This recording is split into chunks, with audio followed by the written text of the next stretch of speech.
This is the 2019 FAB-Racing British Mini Bikes Championship. Hello, good afternoon. Welcome to Red Lodge for round 2 of the 2019 FAB-Racing British Mini Bike Championships.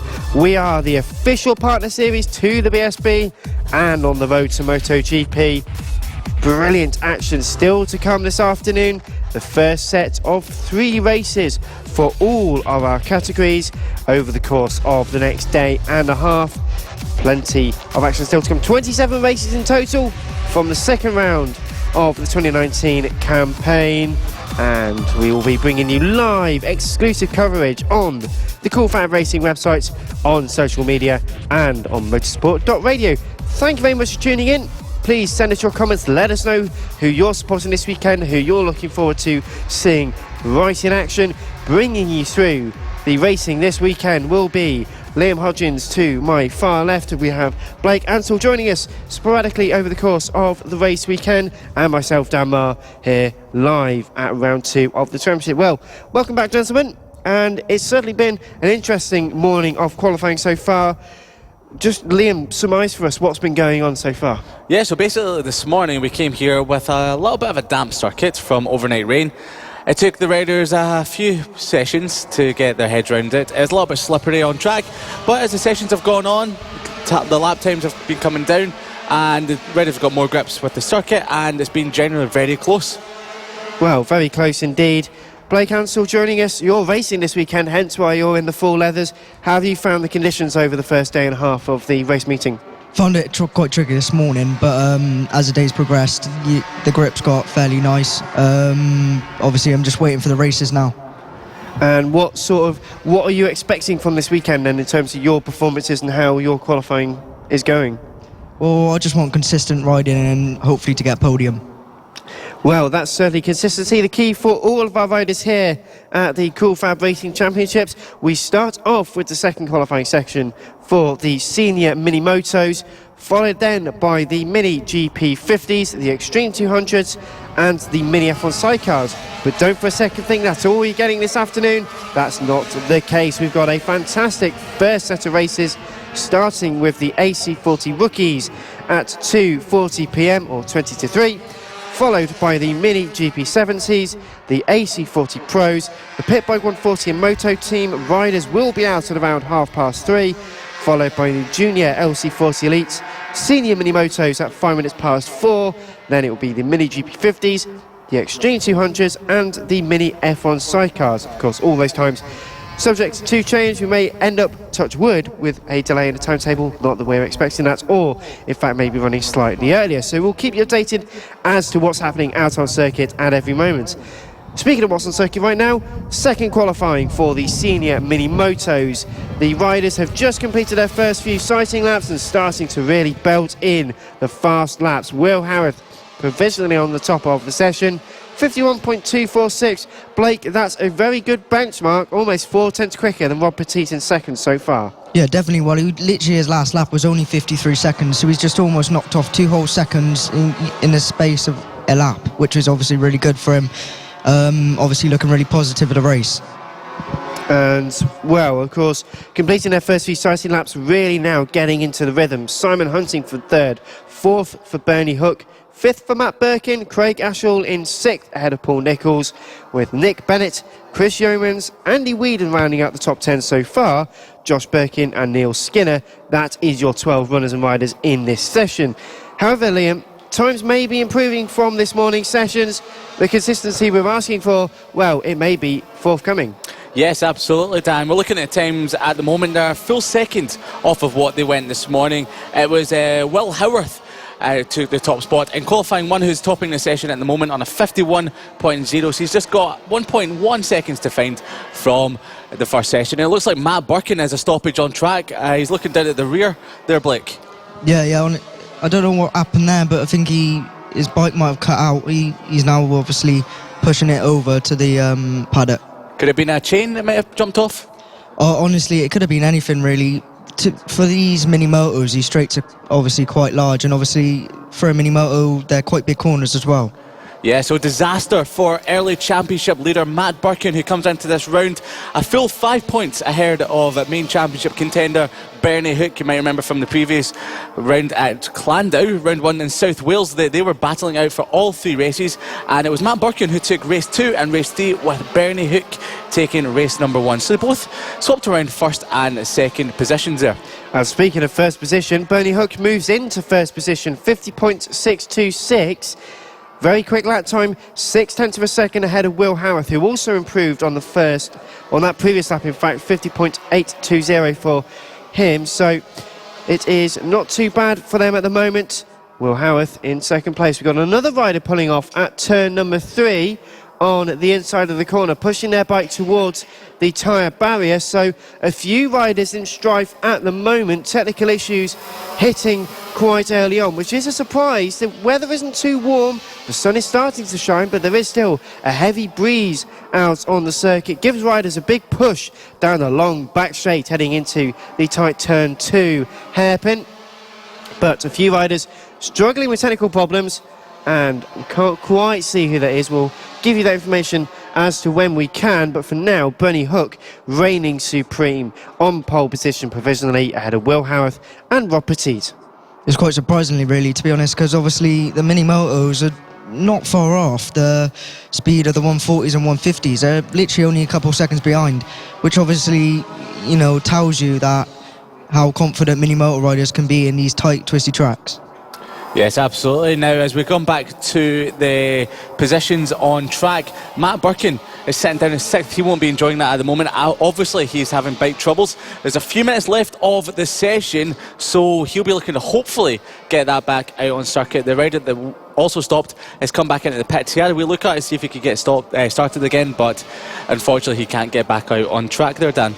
Well, unfortunate for them. Hopefully they've got plenty of time to fix the issue. They're not due out to a race until 5 minutes past 4. But you're listening to live coverage of qualifying 2. This is round 2 of the 2019 Cool FAB-Racing British Mini Bike Championships. So Bernie Hook still leads the way on a 50.6. That is 1/10 or nearly 2/10 ahead of Will Howarth, who topped session number 1. Rob Petit in 3rd spot on a 50.9. We've got Simon Huntingford in 4th, followed by Craig Ashall. Matt Birkin, who's had technical issues, is in 6th spot, as Chris Yeomans in 7th, followed by Paul Nichols in 8th on a 53.0. Andy Whedon in 9th, and rounding out the top 10 is Nick Bennett, followed by Josh Birkin in 11th, and rounding out the runners and riders so far is Neil Skinner in 12th. Definitely proves how going straight into the qualifying laps, you know, is an advantage, because as you saw, those 2 people have broke down, and if there was a rider that went straight into their lap times and was pulling good lap times, then it could still give them a chance to, get in a good place on the grid. How difficult is it, Blake, to push early on in the laps when the tyres are still quite cold? Well, obviously, you're thinking of that at the same time, and it can knock your confidence a little bit. But I think, if you lean off the bike a bit more, you're comfortable, and then you can get those lap times in. Yes, quite good to get the early lap times in, as Bernie Hook, Will Howarth and Rob Petit have obviously done. Matt Birkin was in a bit of traffic earlier in the session, so that might have played up to what actually happened out there on the circuit, where he didn't get a fast lap time in and obviously had a bit of an issue out there. So as we're watching the riders come past the start-finish line, there's not been many, or if any, improvers in the positions at the moment. We've still got Bernie Hook. Up there in 1st spot on a 50.6. Will Howarth is still in 2nd, and Rob Petit in 3rd spot, Dan. Well, 3rd spot, not bad for Rob Petit. Can still move a great deal from the start of the race. But Bernie Hook and Will Howarth are leading this session. Checker flag is now out, so the end of qualifying for the senior mini motos. They're still completing laps, so there could be slight improvements. 2 riders, Will Howarth and Bernie Hook, over the line. Neither of them can improve. So Bernie Hook ahead of Will Howarth, Rob Petit in 3rd ahead of Simon Huntingford. Yeah, and Craig Ashall is in 5th spot there. Matt Birkin is in 6th, so he won't be improving at all, so he might still drop down the order. As we said, he is not finishing off this session. Chris Yeomans just crosses the line to remain in 7th. Craig Ashall still in 5th. We've got Paul Nichols in 8th place. Andy Whedon in 9th at the moment, and Nick Bennett in 10th spot. Andy Whedon just came across the line. No improvements there on his lap. Josh Birkin, we're still waiting for him to come across the line. And Neil Skinner has completed his final lap. He will be rounding out the runners and riders in 12th spot at the moment on a 57.3. Fairly close lap times there as well, and as you can tell by looking at the track, there is quite a spread out race, and there's not many back markers, which is obviously a really good thing for like the top few people in the grids. Yes, absolutely. The previous round of Clandau was a little bit chaotic at some parts on the track, but right here, right now, it is looking quite good.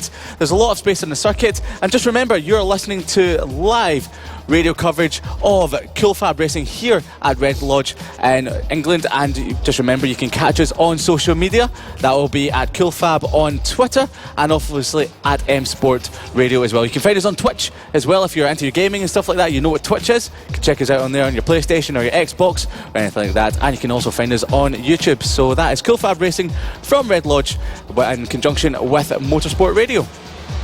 Qualifying 2 for the Mini GP50s heads out onto circuit now. We are just 3 qualifying sessions away from the start of racing. Harrison Crosby, the first rider, heading out onto circuit at the moment. A very tightly contested championship in years gone by. Many of our young riders using the benefits of our connection as the official partner series to the BSB and being on the road to MotoGP to use these larger bikes to really build their racing confidence and their racing skills. Blake, these is high equivalent to larger scale motorcycles you'll be racing on full tracks as you'll get anywhere really. So how does this prepare you for that kind of sort of shifting racing? Well, obviously you got the shape of the bike as well, and it's all about the aerodynamics and stuff, all the crucial things to do with the big bikes. And obviously you got Eddie O'Shea, who's moved into the BTC after being on these sort of bikes, the mini GP bikes, and he's doing really well. So Eddie O'Shea, as you mentioned, moving into the British Talent Cup. Max Cook racing in this championship in years gone by, actually in Spain this weekend racing as well. Many of our former riders come back to race with us as well. Brad Ray here this weekend as a perfect example of that, and many of our riders having gone into BSB, World Superbikes, even getting into MotoGP. So it must be, for Cool Fab, for you, must be a great stepping stone for your career. Well, yeah, it's definitely a good supply of British riders from here as well, as you can tell, because you've got Fraser Rogers as well, you've got Scott Redding, all of the big names, most of them have come from here. So as they have come from here, our young riders of the present getting into the rhythm, starting their flying laps now, completed a couple of sighting laps, really getting into the rhythm. Times not particularly applicable at the moment as everyone is just finding their rhythm with the track and the tyres. Starting to become a little more overcast. The sky has been covered with clouds all day, but the brightness dropping ever so slightly. But as we were speaking to Jamie King yesterday, who races in the Pit Bike 140 and the Moto Team Championships, he mentioned, well, this track is very grippy when it's dry. When it was wet, like it was this morning and last night, it was very greasy, very slippery, and very difficult to put the power down. And I can imagine that even dropping a little bit of sunlight drops a couple of degrees of track temperature, that in turn loses the grip that some riders really rely on for that extra edge of performance.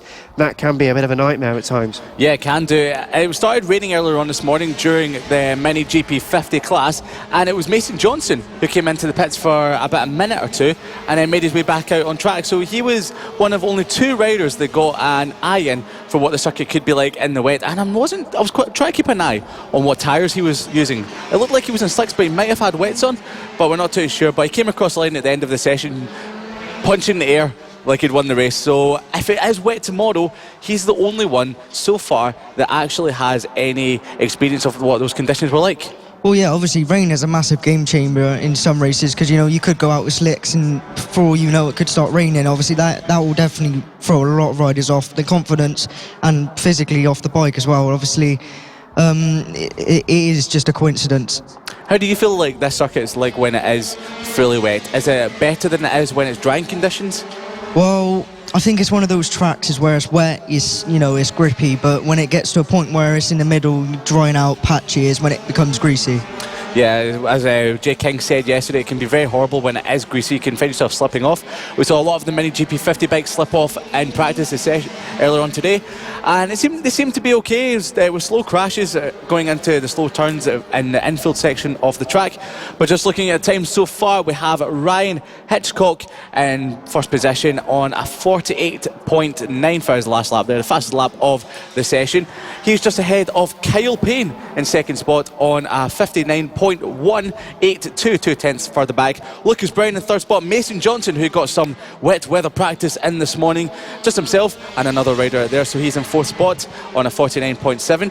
Blake needs to go away there, so we wish him all the best luck for his next session, and we'll hear more of him as the day goes on.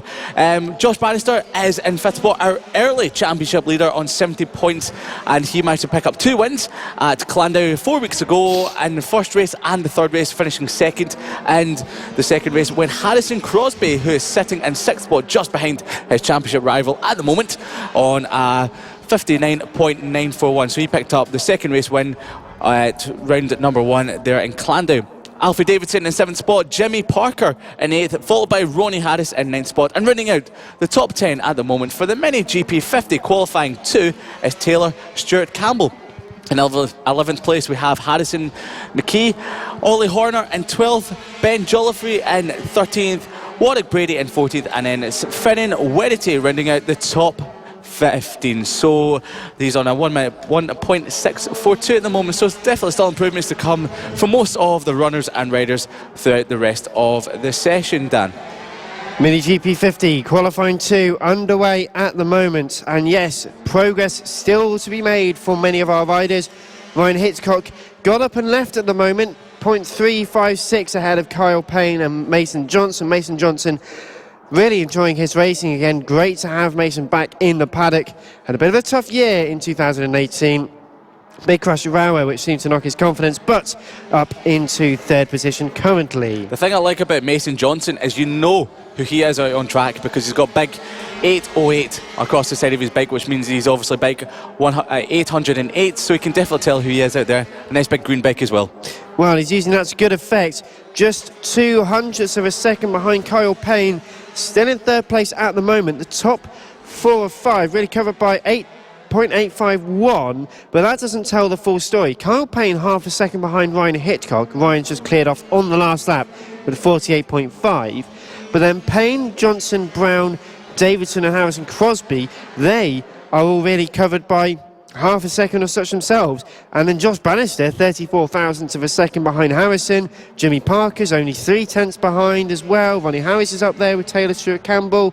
This race going to be extremely tricky to call. As we say that, Kyle Payne, number 25, on to pole position, 48.382, just 28 thousandths of a second ahead of Ryan Hitchcock. Josh Bannister up into third place, and Lucas Brown then up into third place as well. This is going to change minute by minute. Let's say we got Finn back in the commentary box with them. You're watching this with a bit of shock on your face. This is all changing very quickly indeed. Yeah, it's super quick. Everyone just keeps swapping places. Yeah, as you say, they do keep swapping places. Lucas Brown just jumped up to third. Josh Bannister, our championship leader, into fourth spot. Kyle Payne made improvements to go into first. But Ryan Hitchcock isn't letting it lie just yet. He's just improved with a 48.410. That is 200ths back of pole position at the moment, Kyle Payne. So there's a few riders finding some more grip out there, a bit more confidence as well, which is definitely giving them an improvement on the lap times at the moment. So just give you a quick rundown before the end of the session how it's all looking at the top 5.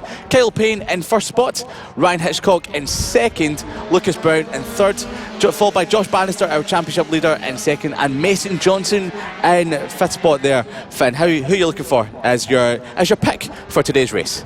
Kyle Payne, he didn't do too well at the last round, but he looked really good at the beginning of the season. He looked really good last year, and he just looked above the rest of them at the moment. Yeah, I think you've just picked Kyle Payne because he went fastest again, didn't you? Is that what it is? No. He went fastest there again with a 48.038, so he's extended his lead at the top of the field to 0.3 of a second, Dan. Well, extending it, really getting to the bottom of the times, really getting to the bottom of this session. The checker flag is being prepared. The checker flag is being waved. 8.5 minutes of the session now comes to a close. Kyle Payne sitting pretty on pole position for the number 25 machine. Ryan Hitchcock, Lucas Brown, that's your top three, but it may well all change. Mason Johnson, incidentally, is only 9 thousandths of a second behind Josh Bannister, so it is still all to change. Jimmy Parker 8th, Ronnie Harris 10th. They've just come over the line. Many of our riders still on one very quick final lap. And as they make their way over the line, all in a big gaggle of riders, Alfie Davidson in 7th place. Kyle Payne does not improve on that lap. That may prove influential. Ryan Hitchcock still out there, so is Lucas Brown. Over the line, Hitchcock stays second. Lucas Brown is still in 3rd place, improves his time, but not quite enough. So Kyle Payne, by 0.372, is on provisional pole position. Ryan Hitchcock and Lucas Brown, that's your top three. Then it's Josh Bannister, followed by Mason Johnson, Harrison Crosby, Alfie Davidson, Jimmy Parker, Taylor Stewart Campbell and Ronnie Harris round out your top 10. Harrison McKee is ahead of Ollie Horner, with Bun Jolliffe and Warwick Brady in 13th and 14th. 15th goes to Finnan Werity. So all action grids very close at the top of the times, very close in midfield. Their first race of the day will be at 4:20 this afternoon.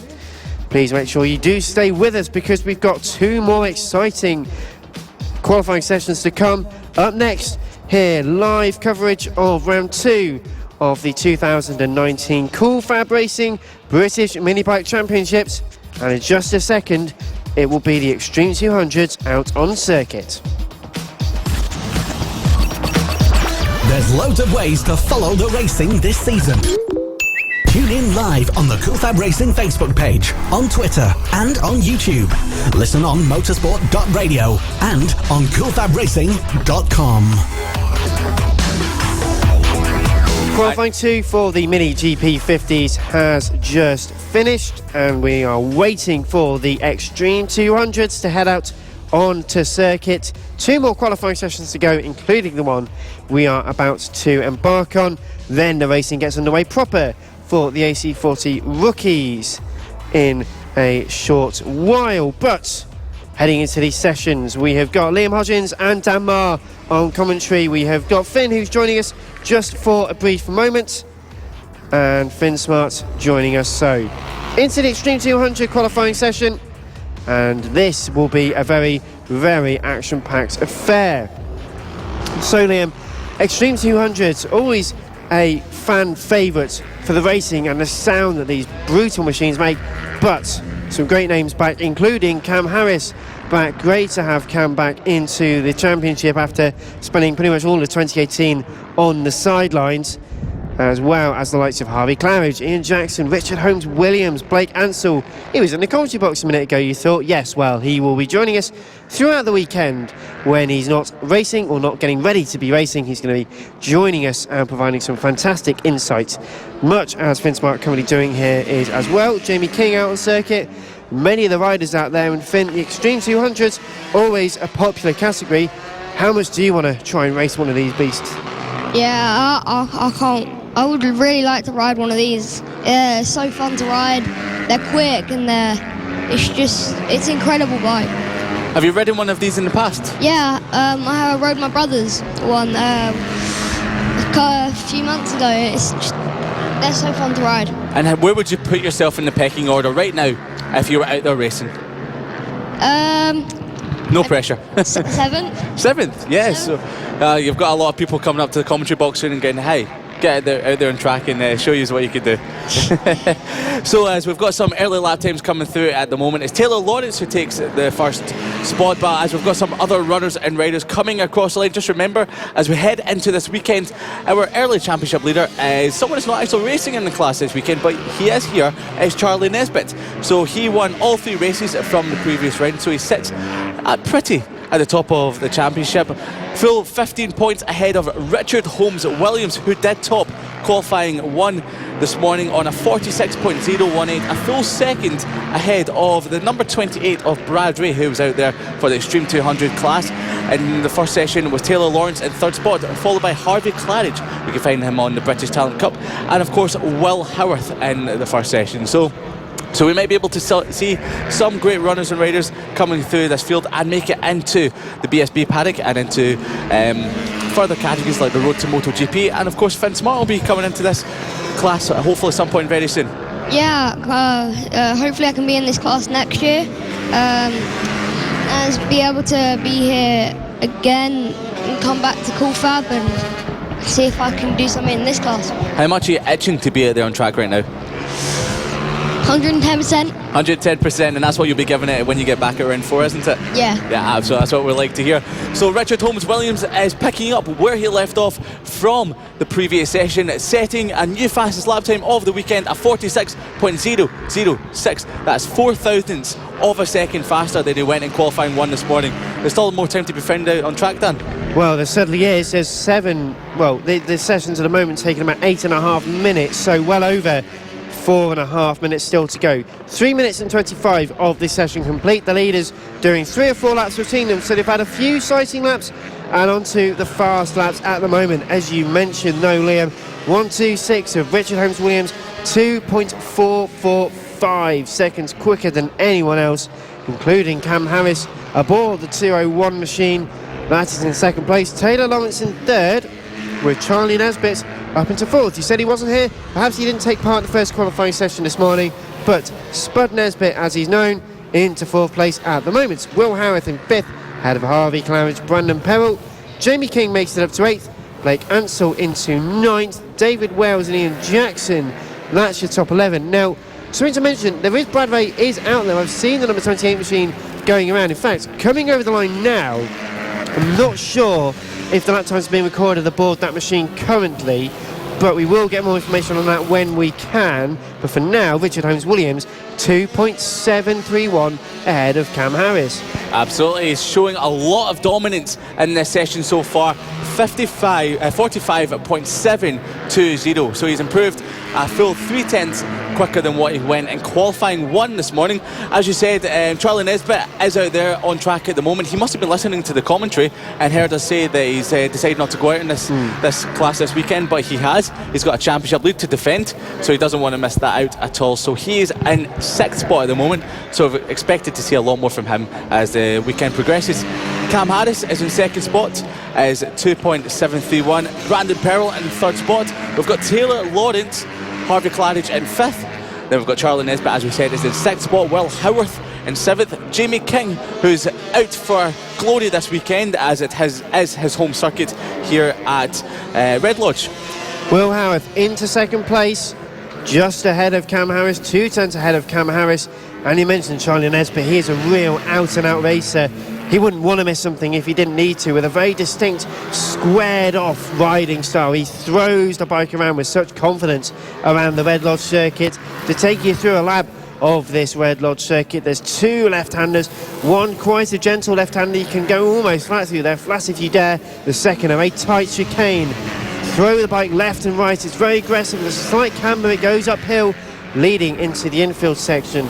Left, right-handed hairpin, which opens so much. You just feel the rear wheel's going to spin, won't stop, and you'll be thrown off. If you keep it on, you head on to the back straight via a very sharp left-handed corner. Great for overtaking and a great slipstream. We've got a bit of a push heading into the next few corners. A long back straight, followed by that push of the wind into 2 further left-handers. One that tightens, and then another hairpin. Both great for overtaking. You can set the move up at the open left-hander, make the move, well, as they like to say, lick the stamp and send it right up the inside at turn number 7. Turn 8, a right-handed hairpin, a bit more open, so you can be susceptible to attacks. A sort of a straight that isn't a straight, a long on-throttle section leading you into the final 2 corners, 10 and 11. It's very tight. You turn right and then you throw it left again over the start-finish line. That will complete your lap.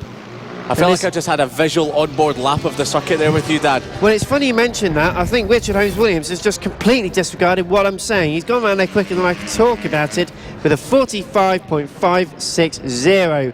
Now, 2.3 seconds ahead of Taylor Lawrence aboard the number 10 machine. Cam Harris is into third. Brandon Perrell is in fourth at the moment. Will Howarth into fifth. Claridge, Nesbitt, King, Ansell, Wales and Jackson. That's the top 11. 7 minutes, 18 seconds of the session left to go. About a minute and a half to set your best lap time of the weekend. Yeah, you say there's 11 out there on the circuit at the moment. There's now 12, as believe it just was Bernie Hook that came across the line there into 11th spot there. So he wasn't on the timing sheets just before that. But we've also got Brad Ray out on circuit without a transponder, so we don't know his lap times. We had a rider slow at the circuit. I think he was just letting a few people pass through the infield section, as we had Brad Ray and another rider come flying past him without any issue. Brad Ray onto the back straight, pushing a rider just on the curb a little bit, just showing his prowess out there at the moment. But prowess is not his name at the moment. It's for Richard Holmes-Williams, who's still leading the way on a 45.560. Taylor Lawrence is in second. In third spot, we've got Cam Harris. Brandon Perrell is in fourth spot. Will Howarth in fifth. Charlie Nesbitt still sitting there in sixth, our championship leader on 75 points, and he's only 15 points ahead of Richard Holmes-Williams, who chased him hard all weekend at Clandow 4 weeks ago, followed by Harvey Claridge in 7th spot, Jamie King in 8th, Blake Ansell in 9th spot, and David Wales running out the top 10. Ian Jackson and Bernie Hook have a little bit of work to do, but they run out of time to do it. The checkered flag is now flying. The final laps are being completed as we speak. Heading into the final few corners, Richard Holmes-Williams has the advantage.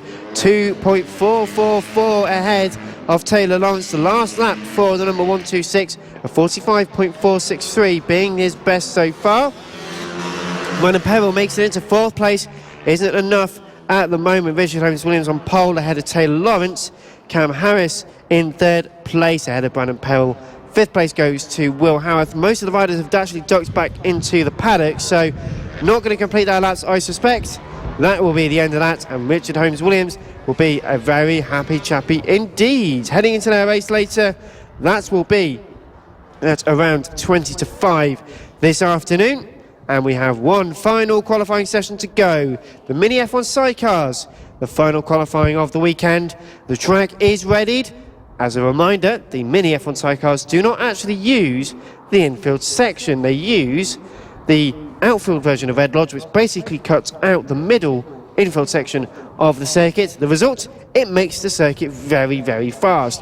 What was a 45.463 for Richard Holmes-Williams will probably become a 37 or a 36 for one or two of our sidecar runners and sidecar passengers, of course.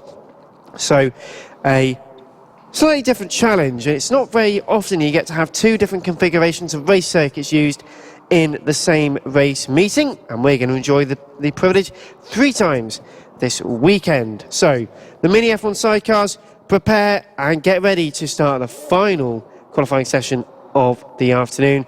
Thank you very much for joining us. You're listening to round 2 of the 2019 Cool FAB-Racing British Mini Bike Championships. Thank you for tuning in and sharing on social media. You can join us, if you aren't already, on the Cool FAB-Racing website, on social media, at Cool FAB-Racing and at M Sport Radio. And we'll be live on Motorsport Radio tomorrow as well.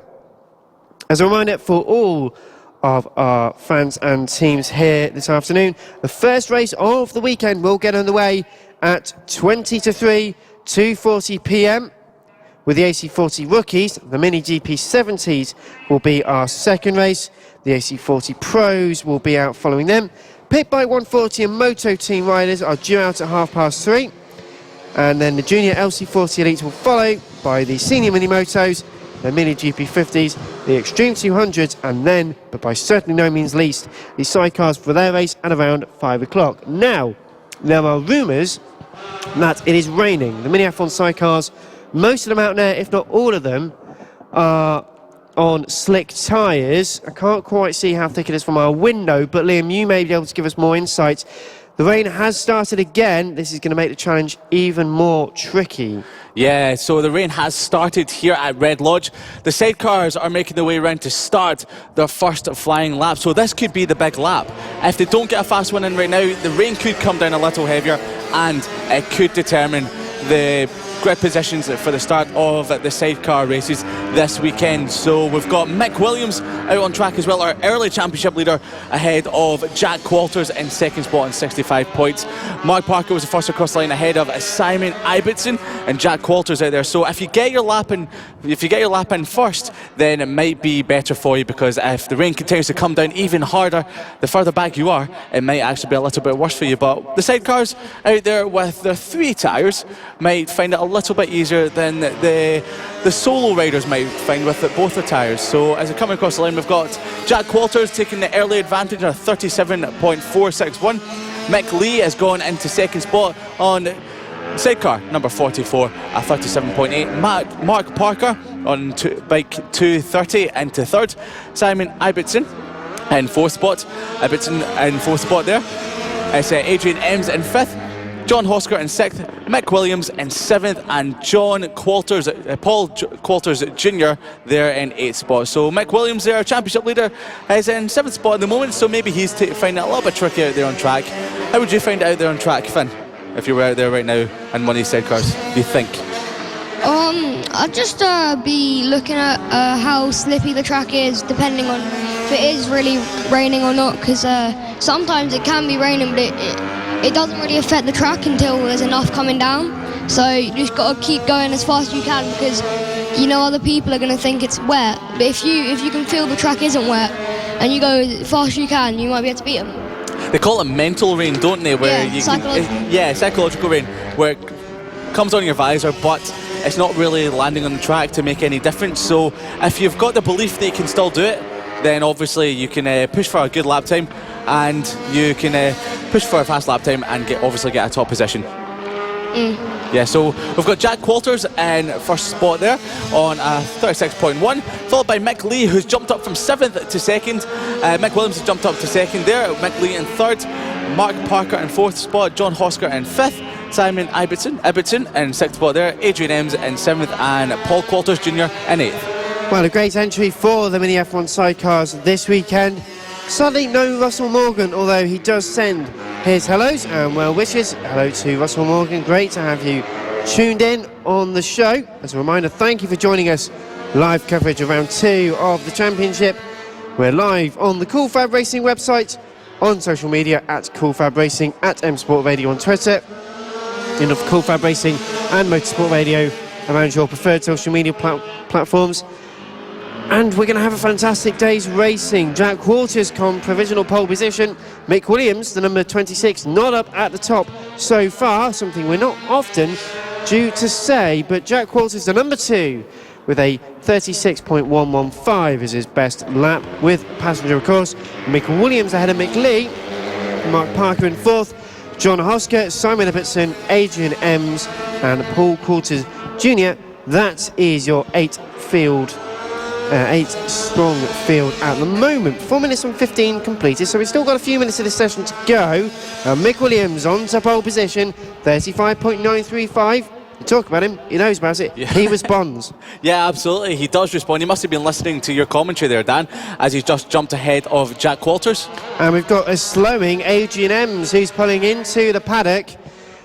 They're heading back in. They've had a few technical issues over the course of the weekend.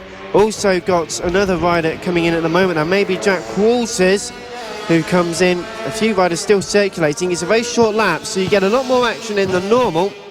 You often get 6 laps for these races, and it disappears in just a matter of 3 minutes or so. It's pretty quick with this first lap time. 55.9, as we say, the fastest in this session so far. You can imagine they've already completed 7 laps. We've had 5 minutes complete. So, Mick Williams, the 26, ahead of number 2 and number 44, Jack Walters and Mick Lee, respectively. Mark Parker, very respectable 4th place at the moment. Yeah, John Hosker is just showing what he's worth. He had a struggling weekend there at Clandau, but he's jumped up to 5th spot there on a 48.140. Simon Ibbotson there in 6th spot, Adrian Ems in 7th there, and Paul Qualters Jr. still rounds out the runners and riders there, but it's a lot closer than it was a few weekends ago at Clandau. Mick Williams, as you said, Dan, earlier on, it's a bit unusual not to see him in first spot there, but as you said, that he did jump up into first place. And Jack Walters, who did give him a tough time at Clandau 4 weeks ago, is in second. So those two seem to be the main challengers at the moment for the championship. So we'll just give you a quick rundown of the championship before the end of the session. Mick Williams leads away with 2 race wins from the round 1 at Clandau, ahead of Jack Walters, and Mick Lee on sidecar number 44 on 48 points, who picked up a hat-trick of third positions, is in third position at the moment. So really rounding off the position that he's become familiar with. And he doesn't want to become more familiar with it. Mick Lee will be challenging for second and, of course, first position. They're all fighting for that vital win. They can all look to scrap if Mick Williams and sidecar passenger have a bit of a day off, but they rarely have days off. The number 26 over the line again, completes another lap, 36.8, so not quite as fast as the pole position time so far, but Mick Lee in third place. Over the line again, no increase to the position either. Not going to be any easier. So Mick Williams is still on provisional pole position. 7 minutes of this session complete, another minute and a half due to run, although there are only 2 vehicles out there so far, and Mick Williams heads back into the paddock, so we may get a slightly early end to this session, depending on what is decided. Running on the rumble strip and the grass a little bit was the number 44 of Mick Lee, not making it easy for himself, and the passenger trying to make sure the weight transfers very well. Over the line again, 37.8, very consistent, not quite the pace required though. So as they make their way up to the final few corners, the checker flag will come out in just a few moments' time. But we are very soon heading into the racing here at Red Lodge, round 2 of the 2019 Cool Fab Racing British Mini Bike Championships. Thank you for joining us for qualifying, and this has really just been a whetting of the appetite really. The action gets underway in just a few moments time. Checker flag out, only Mick Lee on circuit, so everyone off to get a few sandwiches and maybe a nice cool glass of water before the action underway, or in fact cool milk. But we are ready, moments away from the start of the first race, the AC40 Rookies race number 1. And heading round back into the paddock. Well, no, although it looked like Mick Lee just managed to get to the line. The screen says he had to check a flag, but perhaps not. Over the line again, just to make sure no difference is made. No improvement to the time on that lap, unfortunately. So session has come to a close, and we will be getting ready, as we say. Excited, very, very much anticipating this first race of the weekend. Let us know who you're cheering on for this, who you think is going to be going well, and get in touch on social media, on the Cool Fab Racing pages and on Motorsport Radio. The road to MotoGP. This is Cool Fab Racing. The road to MotoGP. This is Cool Fab Racing.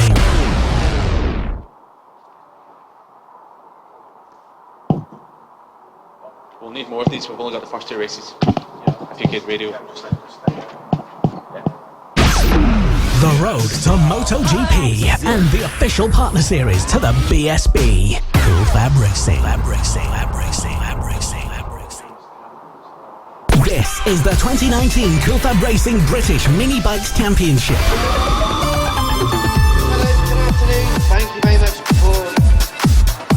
Hello, good afternoon. Thank you very much for joining us here for live coverage of round 2 of the 2019 Cool Fab Racing British Mini Bike Championships. We are the official partner series to the Bennett's British Superbike Championship. We're on the road to MotoGP. What a fantastic connection, what a fantastic series, and what a fantastic set of qualifyings we have had. But now the talking stops. The positions won't change for the grids. This is it. This is the first race of the weekend. Thank you very much for joining us. My name is Dan Mutt. Alongside me for this Calling the Shots will be Liam Hodgins, and joining us additionally in the commentary box is Finn Smart. veteran racer of the Cool Fab paddocks. Great to have you both here with us. We'll be going to your fantastic insights in just a few moments' time. But thank you very much for joining us on the Cool Fab Racing website, on the social media. Please share it around, let the people know, let your friends, family, let everyone know how they can tune in on social media. Look for Cool Fab Racing and Motorsport Radio on Facebook. Head over to our websites, coolfabracing.com, or at Cool Fab Racing and at M Sport Radio for our Twitter links. Get in touch, let us know who you're supporting this weekend, who you think is going to be going well, what you think of the fantastic Red Lodge circuit here in Cambridgeshire and Suffolk. It's going to be a fantastic weekend of racing. We're very much looking forward to seeing your comments and letting us know who you're supporting this weekend. And well, Liam, welcome back to Cool Fab. 2019 got off to a great start at Clandale just a few weekends ago. Just remind us really what happened at the round. What sort of action did we get at the first round of 2019? Well, thanks very much, Dan. I'd say welcome back to you to Cool Fab as your returning commentator, which is great to be standing alongside you. But Clandau a couple of weeks ago, round number 1 of the season was action-packed. We had lots of great action throughout the whole weekend, and we had a lot of great riders that we could possibly see within the future that will be gunning for a championship ahead. So there's a lot to look out for, especially coming into round number 2, as the early championship leaders are finding it a little bit more tough in their categories at the moment. Well, finding it a little bit tough, that is a challenge for them. But what happened then at round 1? Just remind us, the likes of the AC40 rookies, some real talented racers out there who taking their first steps on this fantastically large journey in their careers, which could see them international motor racing, into national motor racing perhaps as well. You know, what did they get up to really spark the interest for us? Well, if you cast your mind back to Clandau round 1, the AC40 Rookies was one of the best, most action-packed races of the entire weekend. You had the likes of Ollie Sims, Archie Gibbs, Blake Wilson, Luke Fitchett and Brandon Keane all battling it out for the credit of taking their first position. So Ollie Sims comes into this round as championship leader just ahead of Archie Gibbs, but it's been a very close weekend so far with Archie Gibbs, Blake Wilson and Ollie Sims all pushing for top spot. And as they form up onto the grid, we're ready for the start of the race. Everyone just getting into their final positions. Finn Smart, thank you very much for joining us. It's just moments before your first big race of the weekend. How would you be feeling right now as you anticipate the start of the race? Nerves are going to be there, but you're going to be really excited to get out on the track, because the whole weekend up to this has been leading up to getting out onto the track for the first race. So it's just like you'll be really nervous, but you also just can't wait to get out there. Well, as we get ready then for the start of the first race of the weekend, the AC40 Rookies, a very brief information packed for you to know what the order for this afternoon's action is going to be. The AC40 Rookies will be the first race we're about to get into, with the Mini GP70s in second. Well, they will be the second race of the day, followed by the AC40 Pros. Pit Bike 140 and Moto Team will be the fourth race, followed by Junior LC40 Elites, Senior Mini Motos, Mini GP50s, Extreme 200s, and then the sidecars due to end the day at around 5 o'clock. This may change, it may in fact be touch wood, and we're hoping not, thanks to fantastic work from everyone, the marshals, and a big thank you to all the marshals and race organisers. Before we get underway, could run earlier, could run a bit later, we will keep you updated. But Liam Hodgins, you have the grid for the first race of the day. Yes, and what a grid it is. It's headed up by Archie Gibbs on pole position, followed by Blake Wilson. In third spot we have early championship leader Ollie Sims, so he's going to be looking to make improvements from third spot. Luke Fitchett is in fourth, followed by Brandon Keane on the third row of the grid in fifth place. William Harris in sixth. Harry Payne we have in seventh spot. Jacob Stevenson in eighth. We've got Marco Holt following that up in ninth place there. Luke Schofield in 10th spot. We have Max Wedity in 11th. It's Archie O'Brien in 12th place there, followed by Joshua Williams in 13th. Wilson Dilks in 14th. It's Casey Sperry in 15th, in place 15 there. It's Callum Maxwell in 16th there. And 17th we have Arnie Carr. Noah Guillory is in 18th spot there. Chloe Sewell in 19th, and rounding out the runners and riders for the start of Red Lodge round number 2, race number 1 of the day, and race number 1 of the AC40s rookie is Bailey Lawrence. So it's going to be a cracking race in store if Clandow is anything to go by there, Dan. Certainly going to be a fantastically action-packed race. Finn Smart, your very brief thoughts on who may succeed in this opening race of the day. I've got to say Archie Gibbs, because he's almost a whole second ahead of the rest of them. I don't think anyone could beat him. Well, qualifying is one thing, racing is certainly another. And the marshals making sure everyone is primed, ready to go and underway. They look towards the start lights now. The red lights are on. There's a bit of warning from the front row. There's a few riders who've jumped a bit quicker than anticipated. That's not a good sign. Everyone's on nerves, but we're about to get the second time, and the lights go out now. A good start from the front row. The second row make an even better start. Heading into turn 1 and 2 for the first time. Ollie Sims makes a fantastic getaway. Archie Gibbs and Blake Wilson do manage to make their way through, though, into the chicane for the first time out of 8. Everyone gets through cleanly, and tight racing all the way through the packs. But it is Archie Gibbs and Blake Wilson there at the front of the field. Ollie Sims getting well and truly underway as well. A small gaggle is starting to form. The two leaders having a bit of a gap to each other, but there's a fight for third place into turn number 6 and 7 for the first time, side by side, into the long sweeping left-hander, then into the hairpin, setting the move up absolutely perfectly.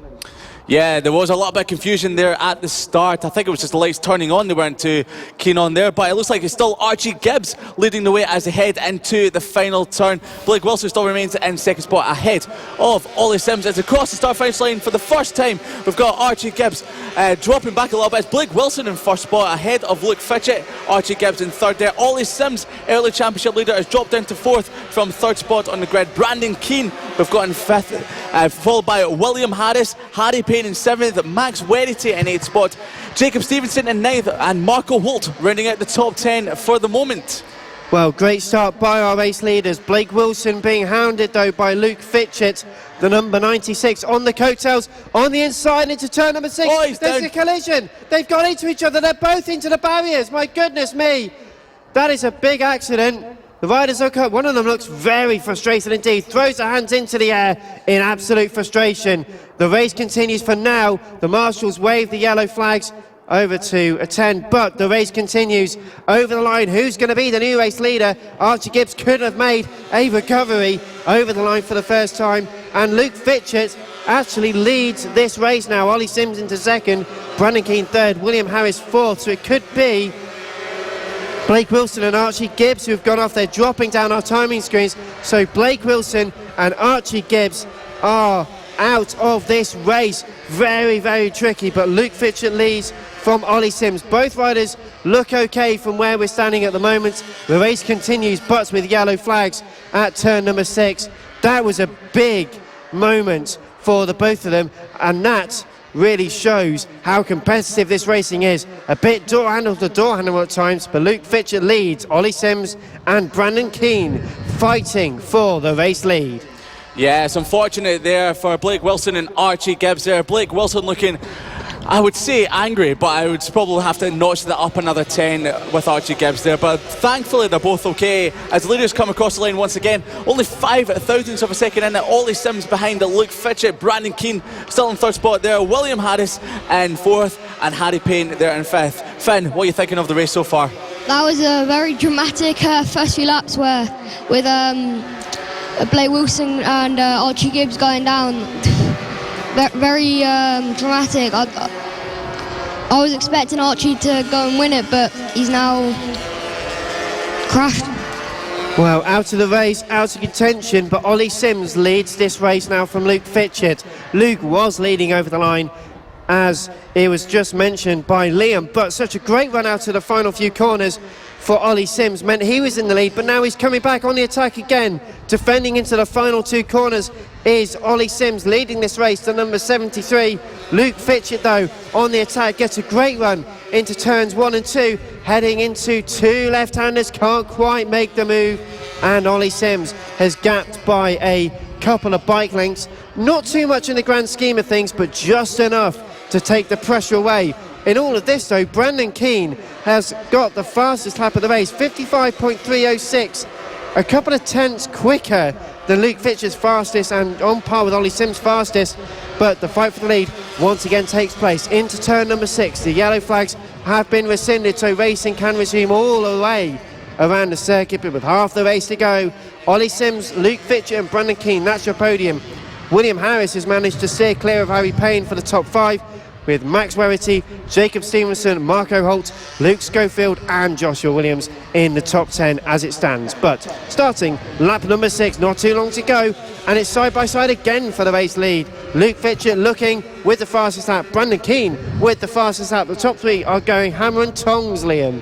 Yeah, there's a great fight for first position at the moment. Ollie Sims does look like he's trying to gap the field at the moment. Luke Fitcher and Brandon Keane hanging on by their fingernails. As we say that, Brandon Keane has just set another fastest lap of the race, a 55.076 as they head on to the back straight. Luke Fitcher looks like he's close to gap up on Ollie Sims at the moment, as you can feel the wind is blowing quite a lot out there, so it must be quite triggering for the many motors out there with the wind blowing in their fin. Yeah, but something I've just noticed on our timing screen, Blake Wilson, after the crash, just jumped back into the top 15. So he's looking to get some points. Yeah, Blake Wilson was outstandingly angry at the incident on lap number 1, so he's going to be using some of that red mist to carve his way through the field and maybe back into the top 10 as the leaders come across the line to start. Lap number 7 is Ollie Sims still ahead of Luke Fitcher, and Brandon Keane is still with the fastest lap of the race and all over the back of Luke Fitcher at the moment. It looks like he's aiming for an overtake any moment now as they come through turn number 5, heading towards the tight turn number 6 before the back straight. It's still Ollie Sims ahead of Luke Fitcher and Brandon Keane. That is your top 3 at the moment. And it's a 3-way fight for the lead. As you described, into the slipstream is Luke Fitcher. Initially led this race. A great move though by Ollie Sims enabled Ollie to take the race lead, has just been able to defend it, but you get the feeling that Luke Fitcher's really dialed into the circuit. They're now just passing another rider in this race into the final few corners. This could provide a little bit of a backup, and in fact Ollie Sims starting to get really close in. They're going to try and go side by side, can't make it work, so side by side now for second and third. Luke Fitcher with Brandon Keane trying to go around the outside. The final lap flag is being shown. This is it, this is the moment where this has to be made. Ollie Sims has just got enough at the moment in the infield to take the race victory perhaps, but it's all fight for second place. Luke Fitcher and Brandon Keane second and third. Brandon Keane with the fastest lap, Luke Fitcher with the position. Who's it going to be? Brandon Keane is just falling off the back of the top 2 at the moment. Luke Fitcher is trying his hardest to stay on the back of Ollie Sims, but Ollie Sims has pulled out another couple of bike lengths there at the moment. So we've got Ollie Sims ahead of Luke Fitcher still, Brandon Keane still in third. William Harris still leads a close battle, or I say that, but he's actually just pulled away from Harry Payne. So as the leaders come through the final turn, it's still Ollie Sims at the moment ahead of Luke Fitcher, but Luke Fitcher's looking for a good exit through final corner. As they come across the line, it's going to be Ollie Sims taking the race win ahead of Luke Fitcher, who set the fastest lap of the race on the final lap, chasing down Ollie Sims at 54.541, and rounding out the podium positions at the moment is Brandon Keane. William Harris comes across the line in 4th place there. We're waiting for the battle for 5th, which still sees Harry Payne at the moment leading that as they cross the line. Harry Payne in 5th place there. And Finn, how about that for a race? That was great towards the end. That was an amazing race. First few laps, so much drama, and then towards the end it was swapping and switching between first, second, third. Absolutely. So as the riders cross the line to finish off the race, the top runners and riders, it's Ollie Sims taking the first win of the day ahead of Luke Fitcher in second spot, Brandon Keane in 3rd place there. William Harris just misses out on the podium. Harry Payne rounds out the top 5. In 6th spot we've got Max Werrity, Jacob Stevenson in 7th, Joshua Williams in 8th place, Blake Wilson in 9th, Archie O'Brien in 10th spot there. So Blake Wilson, after getting taken out at the just down the bottom there at the first lap, manages to get inside the top 10. Marco Holt in 11th, Luke Schofield in 12th, Casey Sparry in 13th there, and 14th is Wilson Dilks, and Callum Maxwell rounds out the points finishers with Arnie Carr in 16th. What a start to the weekend. We were expecting fireworks, but we were not expecting it in the very first lap. What a moment. That could really cement some tensions in that fight for the championship in the AC40 Rookies. Well, that's not the last we're going to see of them. 2 more races to enjoy tomorrow in the morning and in the afternoon. We'll keep you updated with those times. Thank you for joining us. You're listening to live coverage of round 2 of the 2019 Cool FAB-Racing British Mini Bike Championships. This is Cool FAB-Racing on the road to MotoGP.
Thank you for joining us. Live coverage of round 2 of the 2019 Cool FAB-Racing British Mini Bike Championships. We head now into the Mini GP70s. Another great example of racing and a fantastic entry for 2019. Liam Hodgins is the man with the grid. This is going to be another cracker, Liam. It's going to be absolutely brilliant. In first position, we have Evan Belford, and second spot following him is bike number 44, James Cook, who missed it in pole position by 1/1000th of a second. Early championship leader Eddie O'Shea in third, Ryan Hitchcock in fourth spot. In fifth, we have Ollie Walker.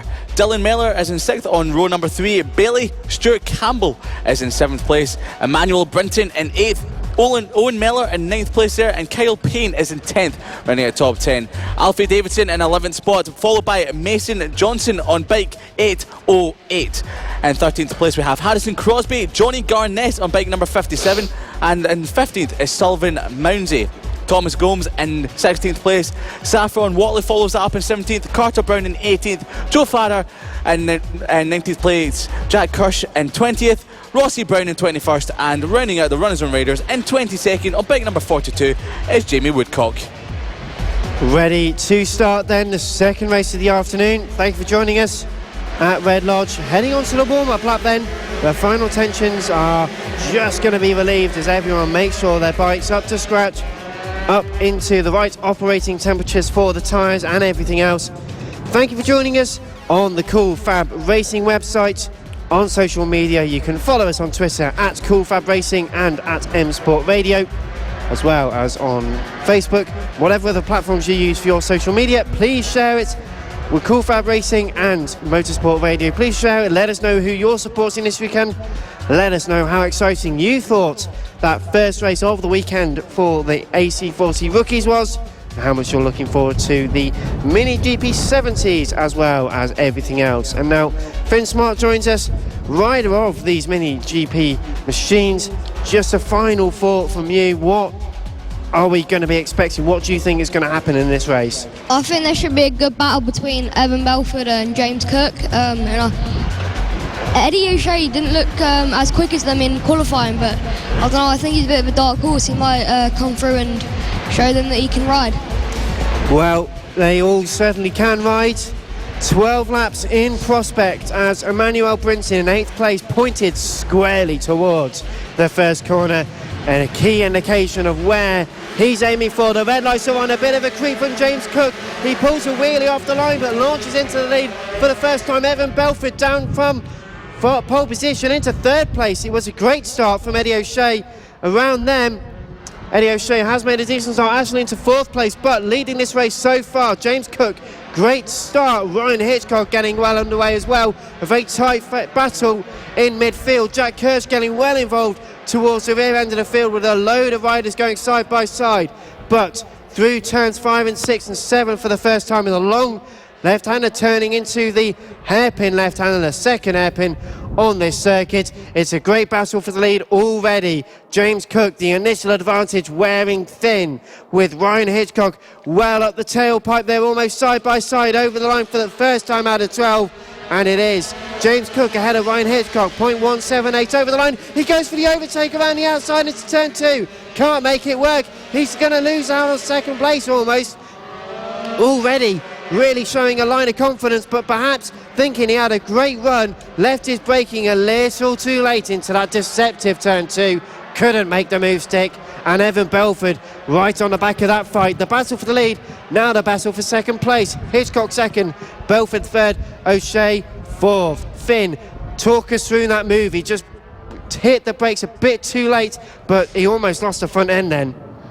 It was a brave move, and if it had gone through, it would have been one of the best moves of the season so far, I would think. But you just couldn't make it stick. So, he's just got to hope he can close that gap back down and get past James.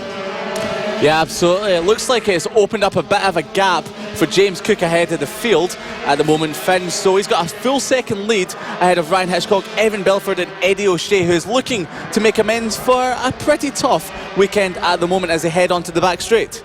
And it's not just a battle for 2nd place, a great battle starting to ensue between Emmanuel Brinton and Dylan Mellor. That's for 5th place, but that's got Bailey Stewart Campbell up there, Ollie Walker, Kyle Payne, all very respected, very feisty, fighty riders who know how to make and win in this class. But James Cook with the fastest lap on the last lap, with the fastest lap again. But that actually goes, in fact, Eddie O'Shea. Eddie O'Shea's trying to catch up. So the battle for the lead starting to close a little bit again. 3rd place, Evan Belford is getting his heels nipped by the ever feisty 114 of Eddie O'Shea. Manuel Brinton, though, holding that 5th position well for now. Dylan Mellor and Bailey Stewart Campbell line astern. Ollie Walker, Kyle Payne in there. Harrison Crosby and Alfie Davidson starting just to get in that battle as well. We've got a rider who's seems to have gone down at turn 2. They're on the bike and they seem to be all right. The marshal just trying to get the bike restarted. Can't quite see from here which rider that is. It may be one of the Mellors, but they get back into the race. All good then. The bike restarts. We carry on. And once again, James Cook leads. Over a second now, 1.4 seconds ahead of Ryan Hitchcock. Evan Belford still having to defend from Eddie O'Shea for 3rd and 4th. That's the battle we're focusing on for the moment. But it's even Emmanuel Brinton who's keeping up with 5th place for now. Yeah, we've just had a place change for a 3rd spot. That's Bailey Stewart Campbell making a fantastic move into the fast turn at number 1 left-hander there. But it was quite funny seeing Emmanuel Brinton coming across the line with one of his team members on the front straight, willing him on. He seems to be opening a bit of a gap ahead of the pack. But as I say that, it looks like Bailey Stewart Campbell is closing him down ever so slightly. But James Cook at the top of the field, as you said, Dan, is really looking comfortable at the moment. New fastest lap of the race, a 45.675, extending that lead ahead of Ryan Hitchcock by 2.146 seconds. Evan Belford still in 3rd, followed by Eddie O'Shea, and it looks like there's going to be a place change further down the pack at the moment. It was the number 37 which had the moment at turn 1. They are underway and back in the race, so no problem there. James Cook already having to work around a few riders. So too with the battle for 2nd, 3rd and 4th. Hitchcock getting underway. It's Belford trying to make the position whilst having to defend from O'Shea at the same time. It's a very tricky place for any rider to have to be fighting in. The pressure's well and truly on. Ryan Hitchcock goes to cover the position, but looks like he's lost out to 2nd place. Belford just about into 2nd place. Great move, very opportunistic from a slow out of the 8th corner. Ryan Hitchcock and now Eddie O'Shea focusing on 3rd place again. There was a bit of a moment from Ryan Hitchcock there as he came at the seat. Bailey Stewart Campbell got very close to Emmanuel Brinton into turn number 1. He's very good into turn number 1, but nearly tagging his front tyre with the back of Emmanuel Brinton's there as the leaders come onto the back straight. James Cook with a handy gap over Evan Belford. Ryan Hitchcock and Eddie O'Shea still all over the back. It looks like Eddie O'Shea is is shaping up Ryan Hitchcock for a move. And was that up the inside? Not quite. Very, very close as they get tangled up with the back marker at the moment they're done. And Emmanuel Brinton getting feisty. Bailey Stewart-Campbell, you say, making the move. Did have a look, didn't just have a look, was right up the inside. Could not make it stick though.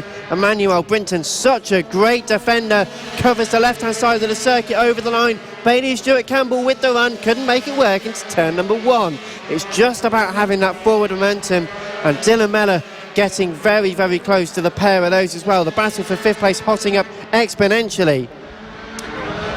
I think I've just seen Eddie O'Shea just got caught up with a back marker, and he's been gapped a little bit by the second and third, Evan and Ryan Hitchcock. Yeah, that was a shame for Eddie O'Shea. It looked like it was down the bottom end of the circuit. He's now 1.4 seconds further back from Ryan Hitchcock. Good spot there, Finn.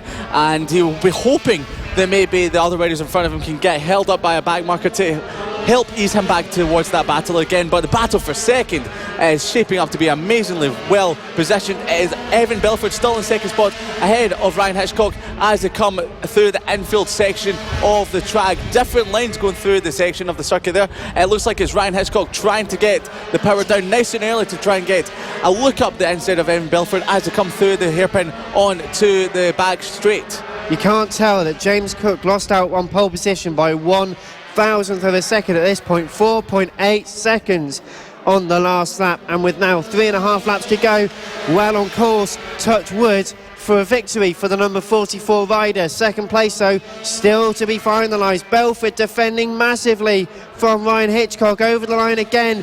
The tyres vibrating slightly, they just don't seem to be able to stick quite as well. So much force going through the tyres that Eddie O'Shea is still catching up to the battle for second place, but Ryan Hitchcock can't quite make the move stick, even with a tour to square a line. But finally Bailey Stewart-Campbell, released from 6th place, is past Emmanuel Brinton, held on for so long and so well, but now Dylan Mellor is fighting tooth and nail for the number 93's position on circuit. 2 laps to go, pretty much over the line again for our race leader James Cook, the 44, dominant in this race.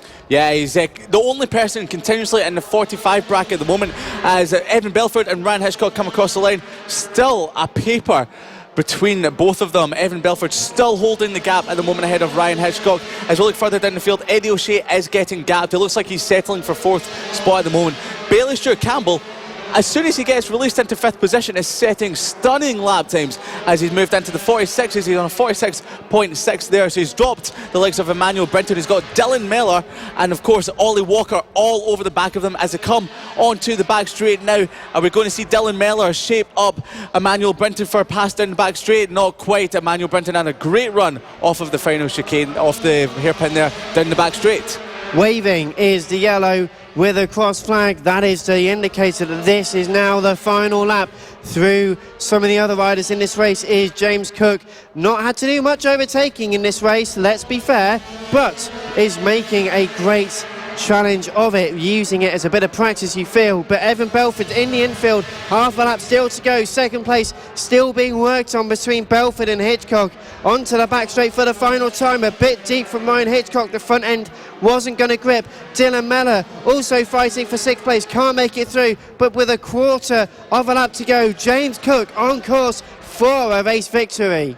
Yeah, as he comes down towards the final turn, it's going to be James Cook to pick up his first race win of the weekend. James Cook across the line, bike number 44 takes the race win, and we're looking for the battle for second. Is it going to be Evan Belford or Ryan Hitchcock as they come across the line in the next few moments? It was Evan Belford ahead of Ryan Hitchcock, and we've got Eddie O'Shea in 4th place there. Bailey Stewart-Campbell, fantastic ride by him to take 5th place. Emmanuel Brinton just held off Dylan Mellor and Ollie Walker into 8th, and 7th and 8th. Kyle Payne in 9th, and we have Harrison Crosby there in 10th spot there. Finn, that was a great wee race, wasn't it? Yeah, it was amazing for the top 5 and even up to the top 9. I think Kyle Payne was doing well as well.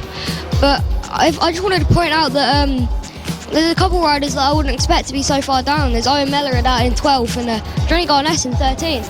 Yeah, it was a shame for them, but there's still 2 more races throughout the weekend. Obviously, they will be back on track tomorrow for race 2 and race number 3. So a quick rundown of the top 10. So James Cook took first position there. That was 5 seconds ahead of Evan Belford. Ryan Hitchcock rounds out the top 3. Eddie O'Shea just missed out on the podium in 4th position.